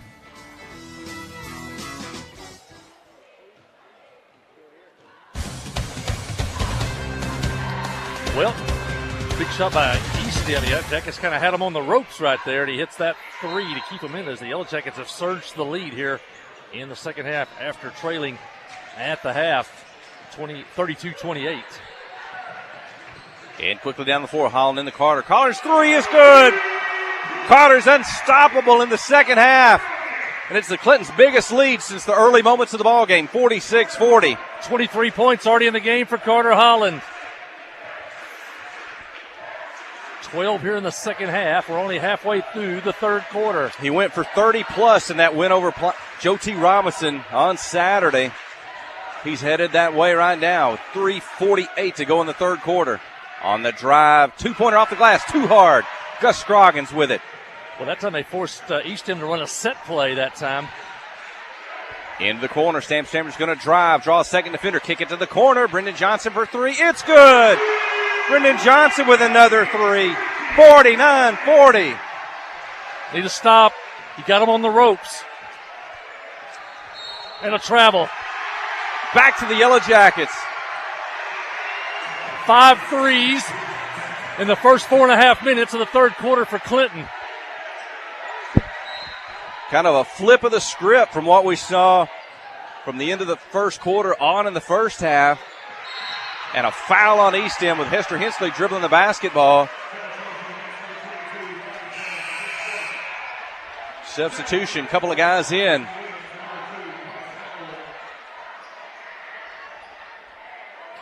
Keep moving the basketball. Make Eastham play defense. Kirk goes to the bench, and he has been good tonight for Eastham. Hensley, Holland, Standridge, Johnson, Scroggins. And Brendan on the dribbles. Defender falls down. He'll put up for three. Defender falls, and Brendan says, well, I'll shoot a three over the top of you. 52-40. Suddenly 12 points now for Brendan Johnson. It took him a long time to get started. 3 players to score, all 52 points. Johnson, Scroggins, Holland. Three-pointer by Eastham. Boy, almost. Michael Stewart. Almost a travel, no call. Back to Hensley. Behind the three-point line. And Holland, he's catch and shoot three. This one won't go off the glass. Eastham with it. 2:33 in the third quarter.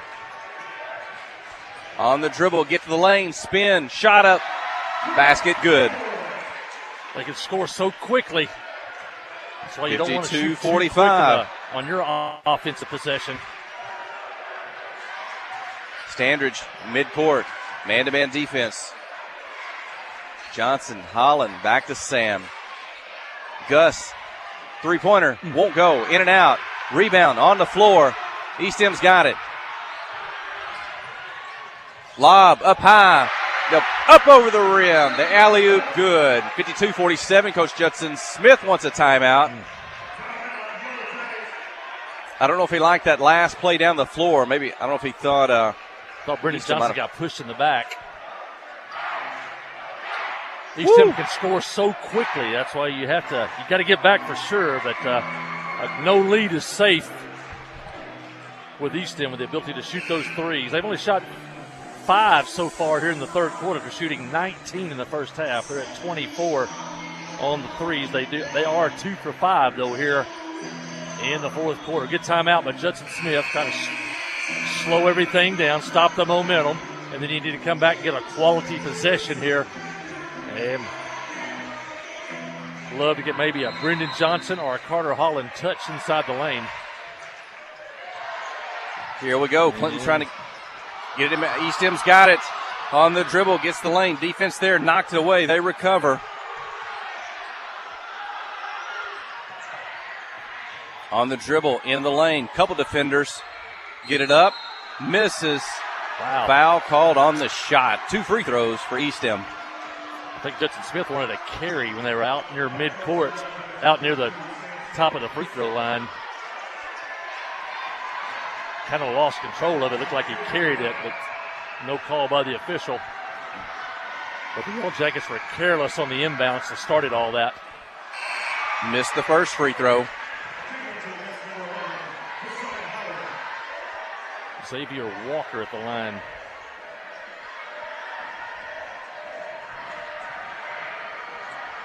Looking at that big student section.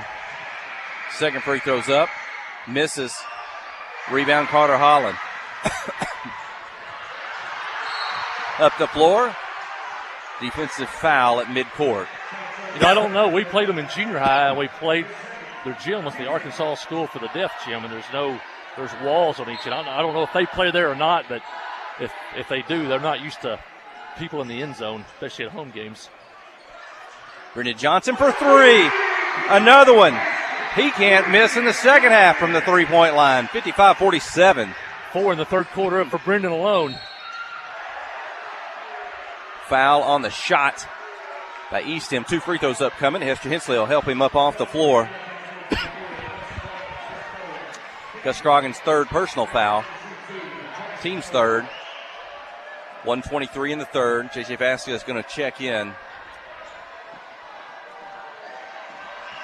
Scroggins, I think the only player with 3 fouls for the Yellow Jackets. Misses the free throw. Vasquez in. Scroggins out. Got a couple minutes in the first half. J.J. Vasquez did. You talked about Gus kind of being maybe slowed by an injury and that thought he was going to be good tonight. He's not shown any, he's not give to any injury or tonight. Second free throw up and in. 55-48, the Yellow Jacket lead. Carter Holland inside. 2 more for Carter. Huge third quarter for Carter Holland. The body control, that is a tough shot. If you're watching on TV, that is not as easy as that looks. That's why Carter Holland's going to play college basketball at Harding University next year, already committed. Shot blocked. Blocked out of bounds by Hester Hensley. Good man defense. Remember the play Saturday night, maybe the play of the year when he got that rebound back to the basket, was able to score and draw the foul on Saturday night against Robinson. Inbound the ball, 15 seconds on the shot clock. Inside, maybe offense, defense, defensive foul on Hensley. Looked like there might have been a little forearm extension into Hester that took him to the floor, but they'll get Hester on the move.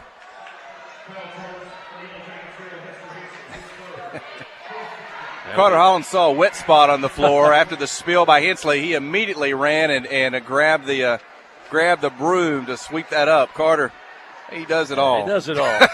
A great story about him this week put out by Clinton High School and Sarah Hutchins, as he's a pen pal with a young man down in elementary. They become good friends, and he has become this young man's hero on the basketball floor. and off the basketball floor. That's Carter Holland. First free throw up and in by McElroy. And the second. Bryce McElroy now up to 10 points. 57-50, the Yellow Jacket lead. 44 seconds, third quarter. Cross midcourt. 35 seconds. Carter trying to post.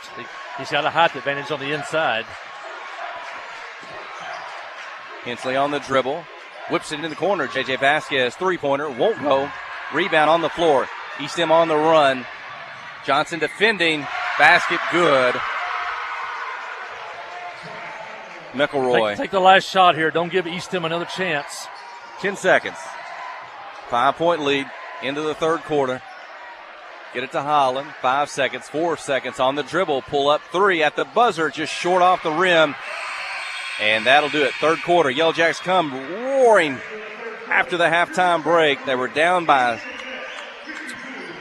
and now 57-52, the Yellow Jacket lead. Fourth and final quarter coming up from the 4A3 Regional Basketball Tournament here at Yellow Jacket Arena. You're listening to KHPQ in Clinton High School Sports.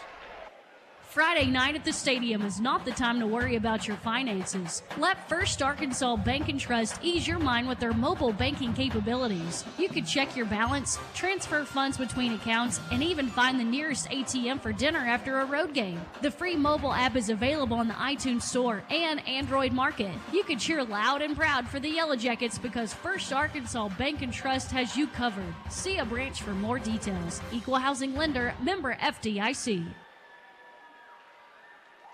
Wherever the river flows and however the game goes, the River Company is a proud sponsor of Clinton Yellow Jacket Sports. Just like in sports, you want someone who has your back. The professional team at the River Company Insurance does just that. They'll work hard to find you the most coverage at the best possible price, whether it's business, farm, ranch, personal, or automotive. The team at the River Company will get you exactly what you need. Sports is a team effort, so come join the team at the River Company. Well, the Yellow Jackets exploded for a 29-point third quarter. They trailed at the half 32-28. They lead 57-52 as we head into the fourth and final period. Three-point shot up, basket good. Three-pointer by Eastham makes it a 2-point ball game. Is that Michael Stewart? His fifth three-pointer of the night. 11 threes for Eastham, but there's 10 for Clinton. Bounce pass, Holland on the block. Draws a double team, kicks it to the open Hensley. His three-pointer won't go. Ball's off the hands of Holland. He's undercut from behind, and the officials will call a foul on Eastham. Yeah, Carter was going to get that rebound and the putback there. These seniors playing for their basketball life. Holland and Scroggins on the floor, and they'll try to take it away off the inbound from Carter. Trouble, but he'll clear to Hester Hensley. Carter in the corner. He'll pass away.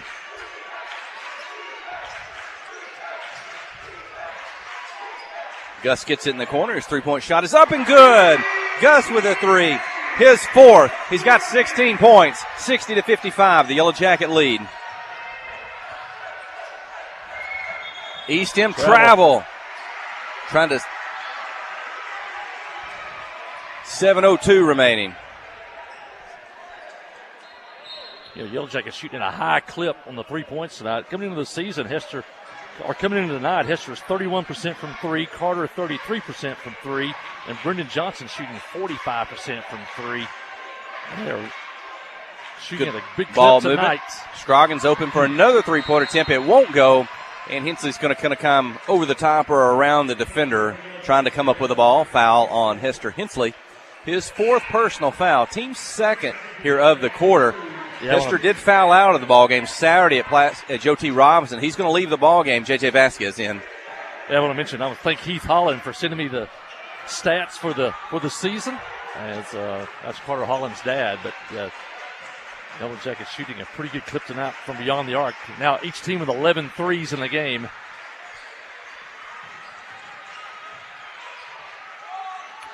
And shot up, two-pointer good.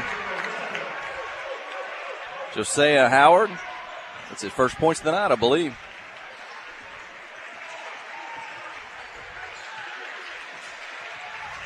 60-57, one possession game. Carter Holland draws a double team, so they'll whip it across to the corner. Gus Scroggins three-pointer over defender. It won't go. Players go down. Somebody's getting a foul. It's Carter. It's Eastham. They both hit the floor, and they're going to whistle the foul on Carter. They're trying to guard Carter with an undersized player. It's probably the second or third time it looks like a player's got tangled up with Carter, and somebody's gone to the floor. And the official lets Carter, gives him an explanation. They talk going down the floor. Coach Judson Smith, I think, would like an explanation. He probably ain't going to like it. Hey, Eastham's got a chance to tie. They'll put up a 2, and it's a 1-point game. Riley Jones, he's got 9, 60-59. Eastham, big fourth quarter thus far. They've cut it to 1. Inside to Gus Scroggins, one-on-one. Second defender splits him, falls away, off the glass, good. Nice touch by Gus Scroggins. I like that. Gus didn't panic, made the turn, got his shoulders square to the basket, and hit the square. Didn't try to shoot that one while turning. Open 3 to tie, won't go, out of bounds. Eastham saves it back in. Well, I think that would have been Eastham's ball. I'm not sure why he saved it. Hollins back to Scroggins. Gus is going to drive over his head, over the defender. Two more for Gus. That's a shot you wouldn't have seen him shoot the last couple of years. He's really expanded his game. Gus looking like Carter Holland tonight. Inside the drive, count the basket and the foul. And one, as they say, for Eastham. 64-61.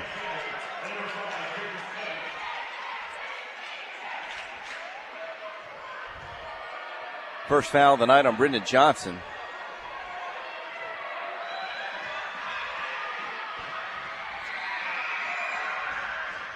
Misses the free throw. Rebound Sam Standridge. A 4-point lead and the ball. A lot of time. 4:50 remaining in the ball game. Hensley, his defender falls. No, that's Standridge. His defender falls down. Sam's three, short off the rim. Long rebound. Covered by Eastham. Quickly down the floor. King Alexander. Over to McElroy. On the dribble, the drive, the lane. Good defense. Not going to let him get a shot off. It's Vasquez. Ooh. And Eastham's going to take a timeout. Before they had 3 seconds in the lane, and the shooter knocked it down. Timeout, 4:26 to go. When we return, you're listening to KHPQ and Clinton High School Sports. Steve Good at Goods Cash Savers says you can learn a lot about life by playing sports. You may never be the biggest or the fastest, but you can always try to be the very best and give 100%. And that's what they do every day at Goods Cash Saver. Even though they don't have the biggest building, they try to have every item that you might need in groceries. They also overachieve every day in their meat department. So when you're looking for a place to shop, give Goods Cash Saver a try. A supermarket that cares about you and your community and says, go Yellow Jackets. First Security has been putting our home state first since 1932, helping fellow Arkansans and their families buy homes, grow businesses, and build futures. Today, First Security is still committed to helping you bank better, providing local solutions and local support in the places we love too. It's community banking with people you know and people you know you can count on. First Security. Bank better. FSBank.com. Member FDIC. Back to action out of the timeout. 3-point attempt by Eastham. Won't go. Shot clock violation. Good defense by the Yellow Jackets. And those on that play doing such a good job. Anytime Eastham, they like to penetrate in the lane, maybe kick in. They get in the lane. The defense not letting them score. They're not letting them get a shot in the lane. They're forcing them to pick up the dribble and toss it back out. 3-point lead in the ball. Across midcourt. 4 minutes to go. Standard, Scroggins, Holland, Vasquez, Johnson, a steal. Now it's loose on the floor. Sam back to defend. On the drive. Off the glass. Too hard. Up in the air, on the rebound, in the corner. They get it back. Alexander for three, won't go. Holland with the rebound. 3:40 remaining. Big possession, get a high-quality possession. These are Foul called. These are two possessions. They're up by 3. East Stem with the foul. Davis Cummings. Standridge got the ball across midcourt. East Stem's used a lot of players tonight trying to stay fresh because they like to run and shoot. Inbound the ball to Standridge. They get it back to Gus. Into Holland, defender behind him, turns, spins the defenders, get in the air, go by him, misses. Holland tips it out, and East Stem on the run. Gus back to defend. Sam Standridge. East Stem pulls up. It's a three. It's up. Misses. Holland in for the rebound, and he saves it back to Sam Standridge. Great rebound. That was heading out of bounds. It was going to be their ball. Vasquez takes it. Oh, JJ got by the defender. Couldn't finish with the layup. But the 3-point lead, with 3 minutes to go. On the dribble, McElroy off the glass, good. 2 more for Bryce Eckelroy. 64-63. It's a 3-minute season now, basically. Jackets by 1. Scroggins, Johnson, 3-pointer up, misses. Rebound, East Stem, a chance to take the lead down the floor. Gus back to defend. Sam Standridge, they'll back up behind the 3-point line. Jackets 0 for 3 in their last 3 possessions. Hester Hensley's going to come back in the ball game at the next break. On the dribble. Good foul called. Good foul. Stop the layup. Vasquez, 2:26. His first. And non-shooting. So it looks like Hensley will return to the ball game. Vasquez out. Hester Hensley with 4 personal fouls.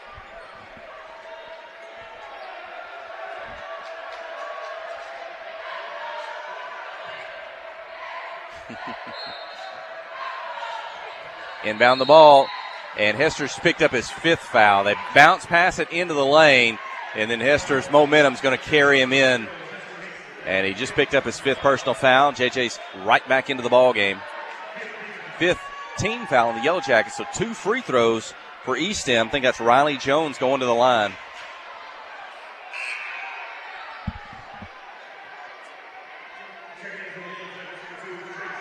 He fouls out. 2:25 left in this one. You're going to miss his ball handling here coming down the stretch against this defensive pressure. And Riley Jones has tied the ball game at 64. Moments ago it was 64-59. He has given East Stem the lead, 65-64. 6-0 run for East Stem, but the Yellow Jackets missed a couple of point-blank ones during that run. Carter on the drive off the glass, good. It was all Carter Holland in the third quarter. He and Brendan Johnson. And it may take a lot of Carter Holland here in the final 2 minutes. He gives the Yellow Jackets, regains the lead. I think we said that Saturday night. 3-pointer for East Stem, good. 68-66.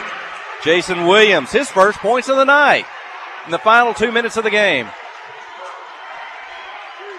They play a lot of players, so they'll let go some guys that are fresh. Back to Carter. He's going to dribble. Left, right. Going to pass away. Pull up 2 by Vasquez. Won't go. Scroggins, they undercut Gus. Foul called on East Stem. Non-shooting. 3rd team foul. Clinton from the baseline with 1:31 to go.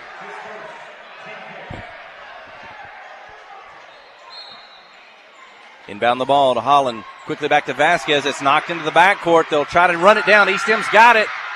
Off the glass, good. 70-66. Coach Judson Smith wants a timeout. With 1:22 to go. Jason Williams, back-to-back field goals, a 3 and a 2 to give East Stem a 4-point lead, 70-66. After Clinton's early lead, it was all East Stem in the first half. Clinton came roaring back, took the lead in the third, and through the fourth till this final 2.5 minutes. And now they trail by 4. Yeah, turnovers right now. Trying to get the ball inbounds there. Jackets, now you're having to, every possession now has to be a good one. Got to get a shot off or you got to draw a foul and get to the lines. It's a lot of time, though, 1:22 left. And if you score here, you don't have to foul. Got to give East End some credit. The Yellow Jackets had a huge third quarter, scored 29 points, outscored East End 29-20 in that third quarter. And led 64-59 just a few minutes ago. East End did hit a couple of threes, though, when they're kind of on the breaking point. They hit a couple of threes to stay alive. And they've taken advantage of a couple of Yellow Jacket turnovers. And here we go, 1:22 left.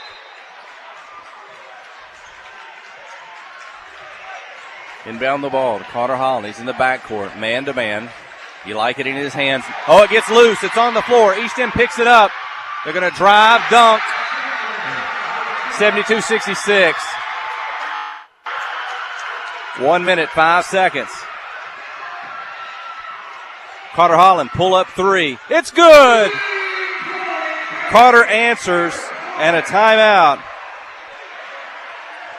With 59 seconds to go, it'll be a 60-second timeout. Let's take a break. You're listening to KHPQ in Clinton High School Sports. Towing and recovery is the last thing you think about until you really need it. Then you really want the best. There's only one name to call, Justin's Collision Repair Towing and Recovery.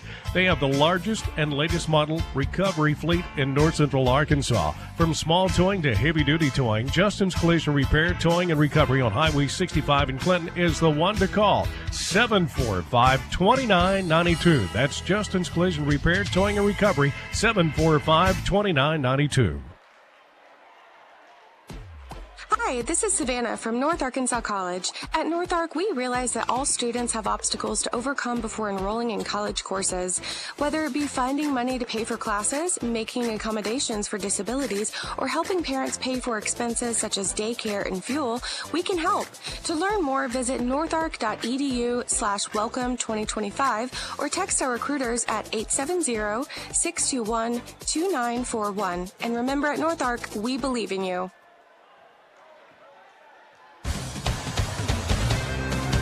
Here we go. Under a minute to play, trailing by 3. East End with the basketball. Clinton needing a stop on the drive. McElroy, 2 off the glass. Lead back to 5, 45 seconds. Ahead to Sam Standridge across midcourt. Hands it to Gus. Defense there. Can't get the shot off yet. 37 seconds. He's going to dribble behind his back. Gets to the lane, off the glass. Good. 74-71. 30 seconds. Clock's running. Inbound the ball. Holland flashes for the steal. He's whistled for the foul. King Alexander will go to the free throw line. East End with a 3-point lead. 25 seconds to go. Alexander has not shot a free throw tonight. He does have a couple of threes. Jackets had to foul there. Down to 25 seconds. The shot clock's off.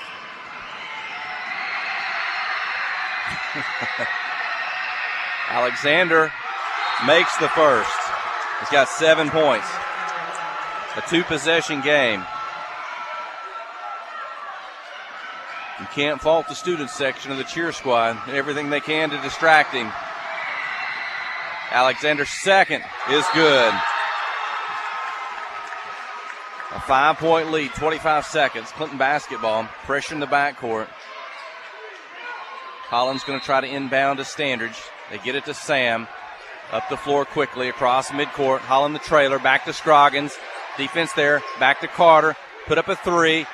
Misses. Rebound. Out of bounds. And they thought maybe East End touched it. Right now they're going to give it to East End. Says it was. They didn't after Carter Holland's missed shot. Carter had a good look there. Open from the right wing. We're down to 15 seconds though. Trailing by 5. Pressure in the backcourt. Holden Kirk in the ball game. Fouled by Johnson or Holland. 14 seconds. Brennan Johnson's second personal foul.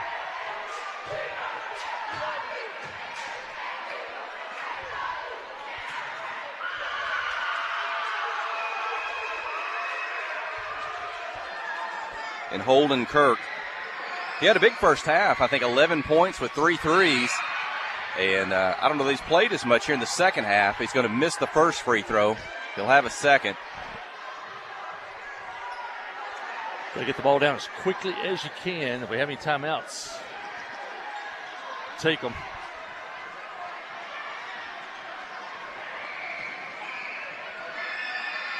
makes the second. Makes it a 6-point game.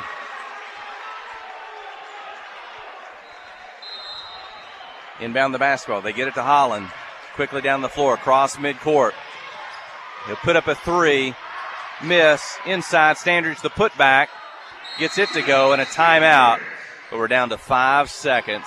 Trailing 77-73. Coach Judson Smith will bring his team over.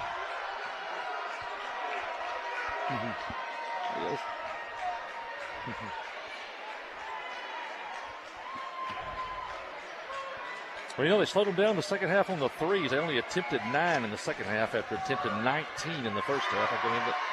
Talking about Eastham and the Yellow Jackets hit a lot of threes in that third quarter. But there was a stretch there where the Yellow Jackets clinging to the lead, and we had a couple of close point-blank looks in the lane and couldn't score.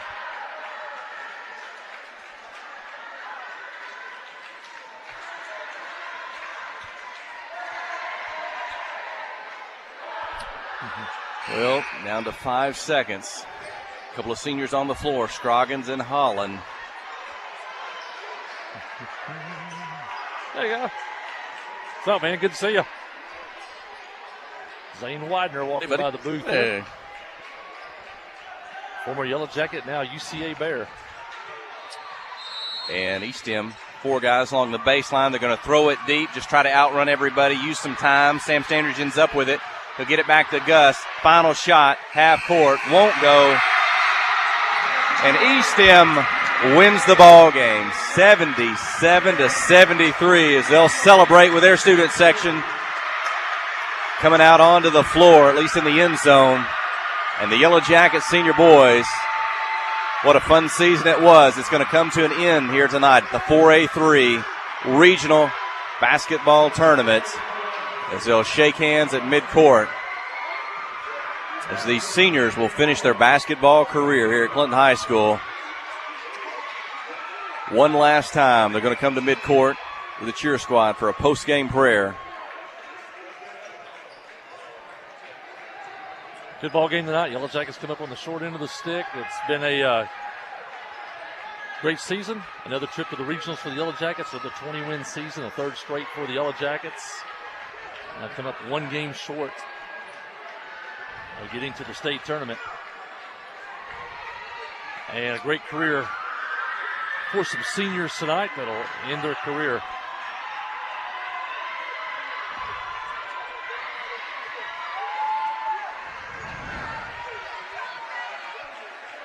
Final score once again, Eastham 77, Clinton 73. Stay with us for the postgame show. Listen to Yellow Jacket basketball on the home of the Yellow Jackets, Q92. First Security has been putting our home state first since 1932, helping fellow Arkansans and their families buy homes, grow businesses, and build futures. Today, First Security is still committed to helping you bank better, providing local solutions and local support in the places we love too. It's community banking with people you know and people you know you can count on. First Security. Bank better. FSbank.com. Member FDIC. Visiting with Clay Maxey, your hometown Chrysler, Dodge, Jeep, and Ram dealer. Here's something we don't hear anymore. Prices are dropping at Clay Maxey. We've just decided with inflation and the way prices are going up on everybody, we wanted to take a real hard look and see how we could help the community by lowering some of our prices. Across the board, we've done everything that we could do to lower prices on our services, our costs of labor, our used inventory. We've got to do it in order to be responsive to our community and our customers. See the change at ClayMaxeyCDJR.com.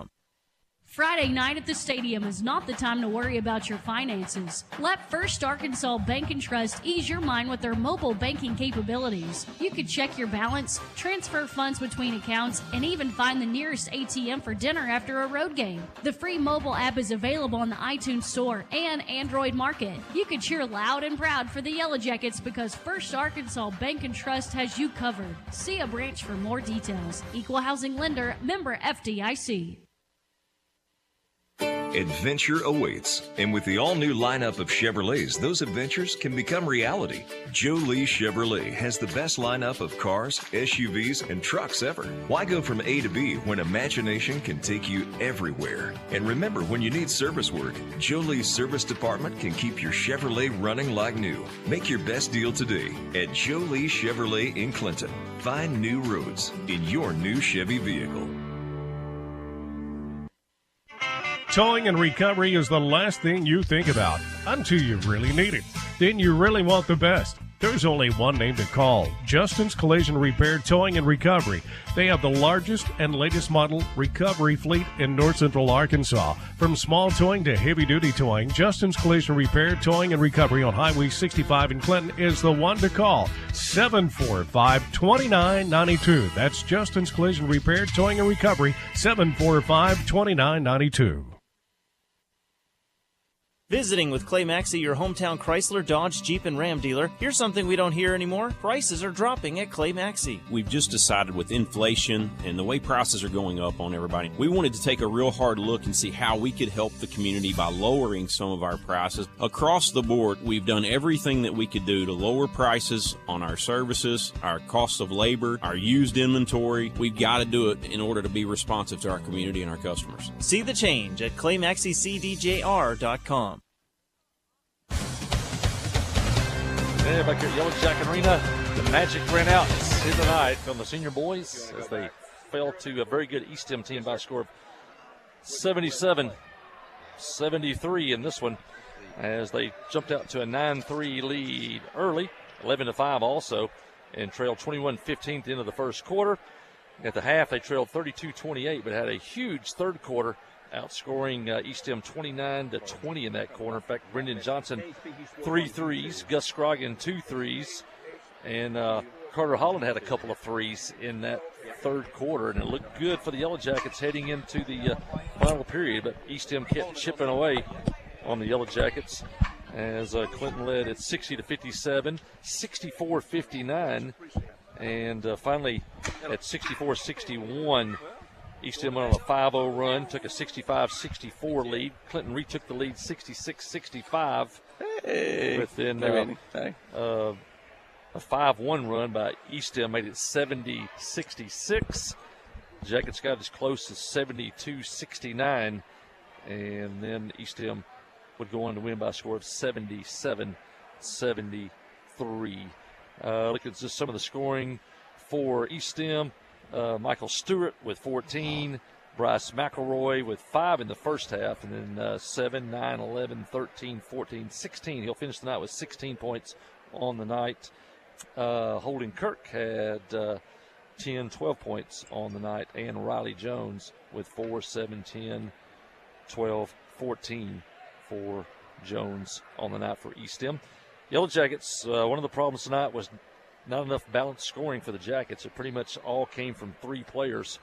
And one of those is Brendan Johnson, who had 6, 9, 12, 15, 18 points in the ball game. And he got 12 of those in the second half on 4 3-pointers.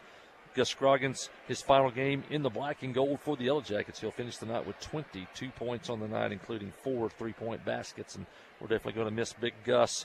And the final game in the career for Carter Holland, he'll finish the night with 29 points for his final game as a Yellow Jacket. And I'm definitely glad that he joined us in the 10th grade. He went over 1,500 points in his illustrious career, and it will move on now as he will play next year for Harding University.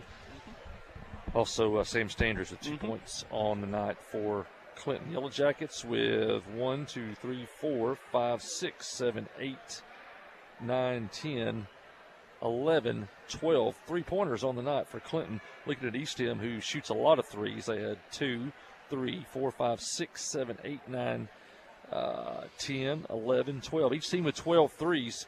Now, East End took 29 attempts, and they have shot in the 40s before. They did shoot 29. They only took 9 in the second half and had 20 in the first half. And so both teams ended up with 12 threes on the night.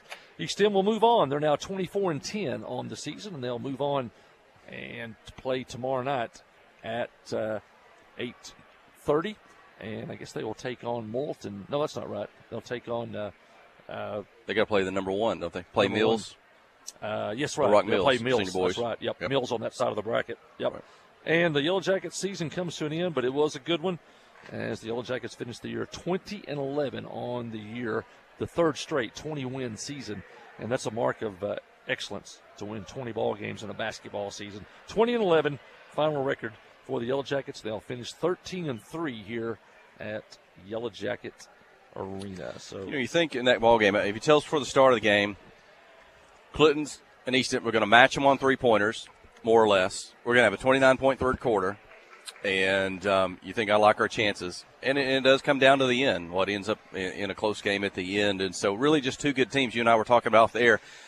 Third year in a row that Clinton has placed another really good ball club in the first round of the regional tournament. Two good teams that you'd like to think they could be as good as anybody at the state tournament if they both get there, but they have to face off in the first round, which means the loser stays home. And just another one of those years when the draw gets you like that. Two good teams and a good game. Yeah, 3 years in a row we had to play Brooklyn here. Everybody knows how the program at Brooklyn. And then last year we go to Brooklyn, have to play them again, and then get an East Tim here. So, we haven't made it to the state, but we haven't played any slouches. I mean, we've had to play 2 years ago. It came down to a final shot, and tonight it came down into the final minute. So, but tough year. I know they want to make it to the state. They've done about everything else but make it to the state here in the last 3 seasons. But the program is solid, heading in the right direction, and we'll miss these seniors that are leaving us, and then we'll have a host of players coming back, and then we'll probably pick up some kids from the junior high squad. Well, how about speaking of 3 seasons, and let's go ahead. How about our first Arkansas Bank and Trust player of the game? Appreciate them again for the final time of the senior boys season. We'll be with them next week, First Arkansas Bank and Trust, and the next couple of nights. But appreciate their sponsorship again this season. I know there were so many people here tonight. There were still some folks online. I know folks watching in, and some nights we see that there are hundreds of views of the broadcast for that. So thanks to First Arkansas Bank and Trust for doing that. Also our title sponsor of the year for that. Also Hogs and Heifers and Petit Jean Fiber for that on the live stream. But how about the celebrated career guy who moved in here, his 10th grade year, played 3 seasons here at Clinton High School, and we could go on and on. We did earlier in the broadcast. He's not just a basketball player. He involves himself in all of campus life around the school as a leader. Along with what he does on the basketball court, he eclipses 1,500 points on the season. He's for 3 seasons he's averaged. Well, for this season, he averaged 21 points a game.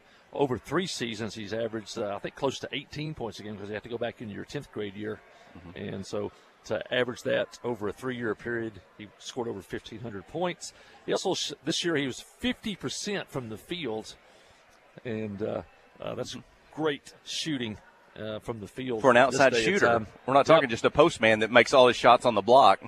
And on top of that, he led the Yellow Jackets this year at 9 rebounds a game for Carter Hollins. And so he did it both ends of the floor.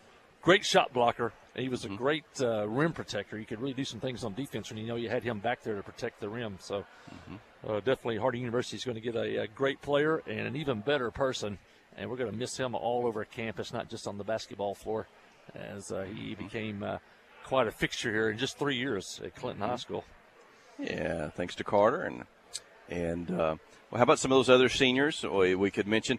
How about Gus Stroggins? We talked about him since his 10th grade year, burst on the scene as a 3-point shooter. Kind of interesting, back when he got going was about the time Abigail Parks was going on the girls' team. And we thought, we're going to have a fun 3 years with those two. We did with Abigail. Now we finished up 3 with Gus, and you talked about earlier in the broadcast, he became a lot more than just a 3-point shooter. And maybe tonight he may have showcased everything that he's developed here in this senior season on the drive, on the dribble, reverse layups over his head, playing inside. He did it all tonight, and he finished really well here in his senior season for Gus Stroggins.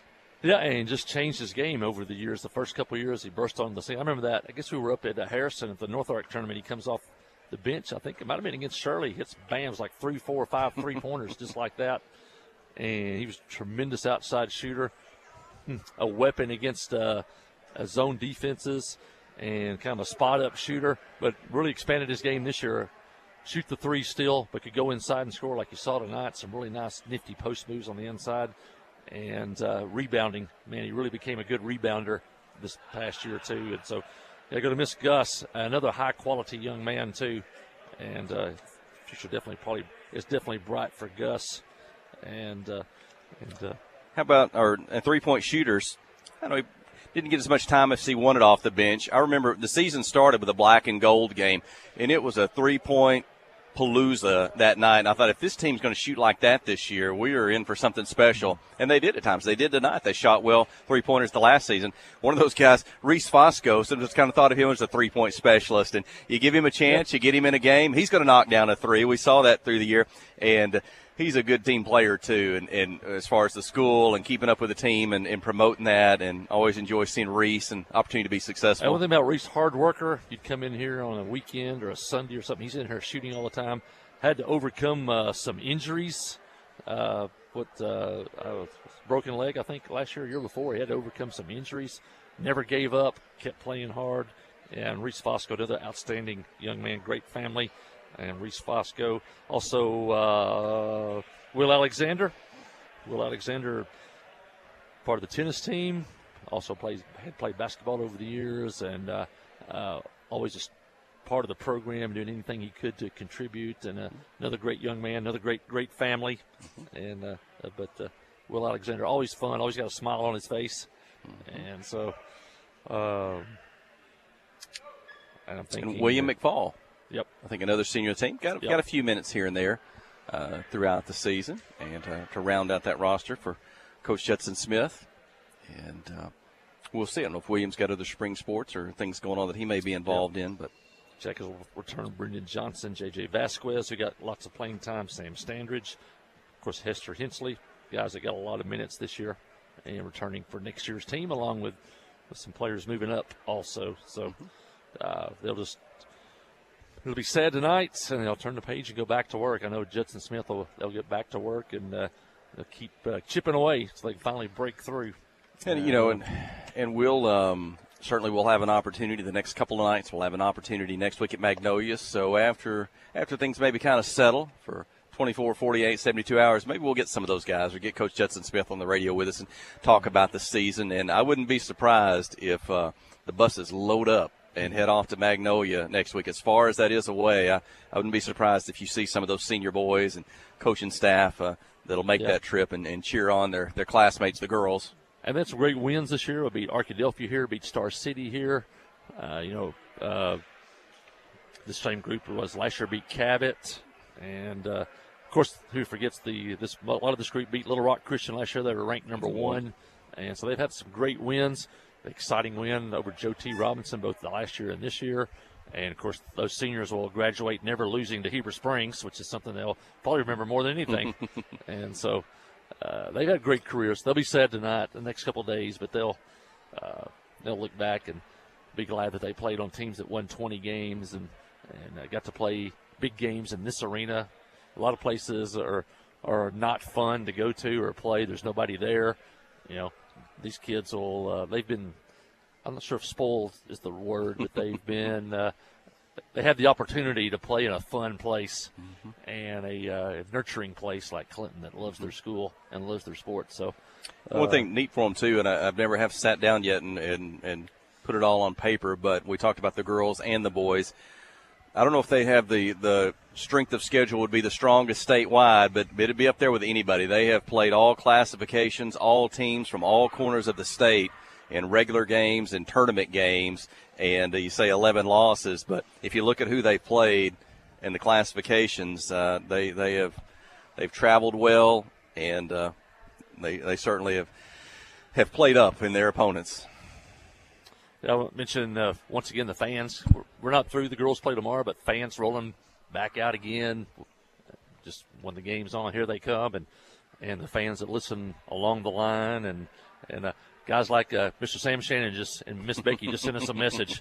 They're so encouraging, and there's so many Yellow Jacket fans like that. And we thank them all for listening in, and we'll be back on tomorrow night at 7:00 and Saturday, and hopefully next week too. But we want to thank the fans; they're special too. They make it special. We were talking earlier, and I was visiting with somebody, I think also before the game off camera, you know, the 2,000 seats in the arena. So certainly it's hard to fill up during the regular season, but you get it in here for a tournament like this, and you bring all these people in from out of town. You bring a big section of Clinton folks across the way, and it's really a fun atmosphere. It's a loud atmosphere. That last game we saw both huge student sections for both Clinton and Eastham, and it's going to be like that tomorrow for those 4 games, 4 o'clock, 5:30, 7, 8:30. It's going to be like that on Saturday for that noon session and that 1:30, and then that 6 o'clock and 7:30.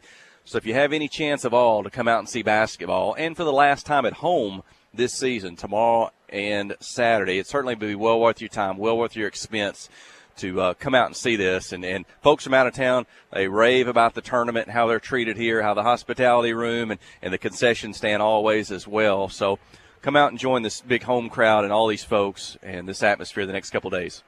Yep, the weather's great. Come on out. Enjoy basketball. Come on out. Enjoy a lot of games. And, of course, great food here at the arena. You have a great time here at the arena. But, we'll start tomorrow at 4 o'clock. Lady Yellow Jackets play at 7. We'll have the broadcast for you.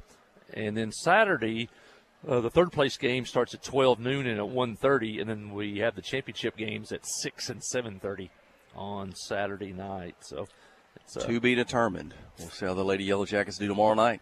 Yeah, they take on Little Rock Mills, the number 1 seed from the other district. And so it'll definitely have our hands full. They are extremely quick and fast. And but Lady Yellow Jackets have a lot of grit. They don't give up. They gave up a lead tonight, but never they bent but never broke tonight. Mm-hmm. And so that's a mark of a good team. They'll be headed to the state tournament for the 4th year in a row. Yeah. Well, it is 10:23, and we have kept Aaron Duhon maybe longer than we needed. I hadn't even checked if he's got to drive back to school tonight. He's going to spend the night at home and drive back to Russellville in the morning for Arkansas Tech. Before we get off, one more time, I want to thank Miss Jan Brown for making us these cupcakes. A great presentation, but the cupcakes are phenomenal. Miss Jan, she is the best. Aaron, better hide these when you go back to Tech. Your buddies will be trying to get them. Eat them up before they go. Well, hey, that'll do it for tonight's broadcast. Until tomorrow, thanks for Sid King for getting it all set up throughout the week. For Kelsey Robinson, our studio engineer. For Aaron Duhon, our video engineer on the KHPQ Sports YouTube channel, the KHPQ Facebook page. For my colleague, I'm Jeff Hall. You've been listening to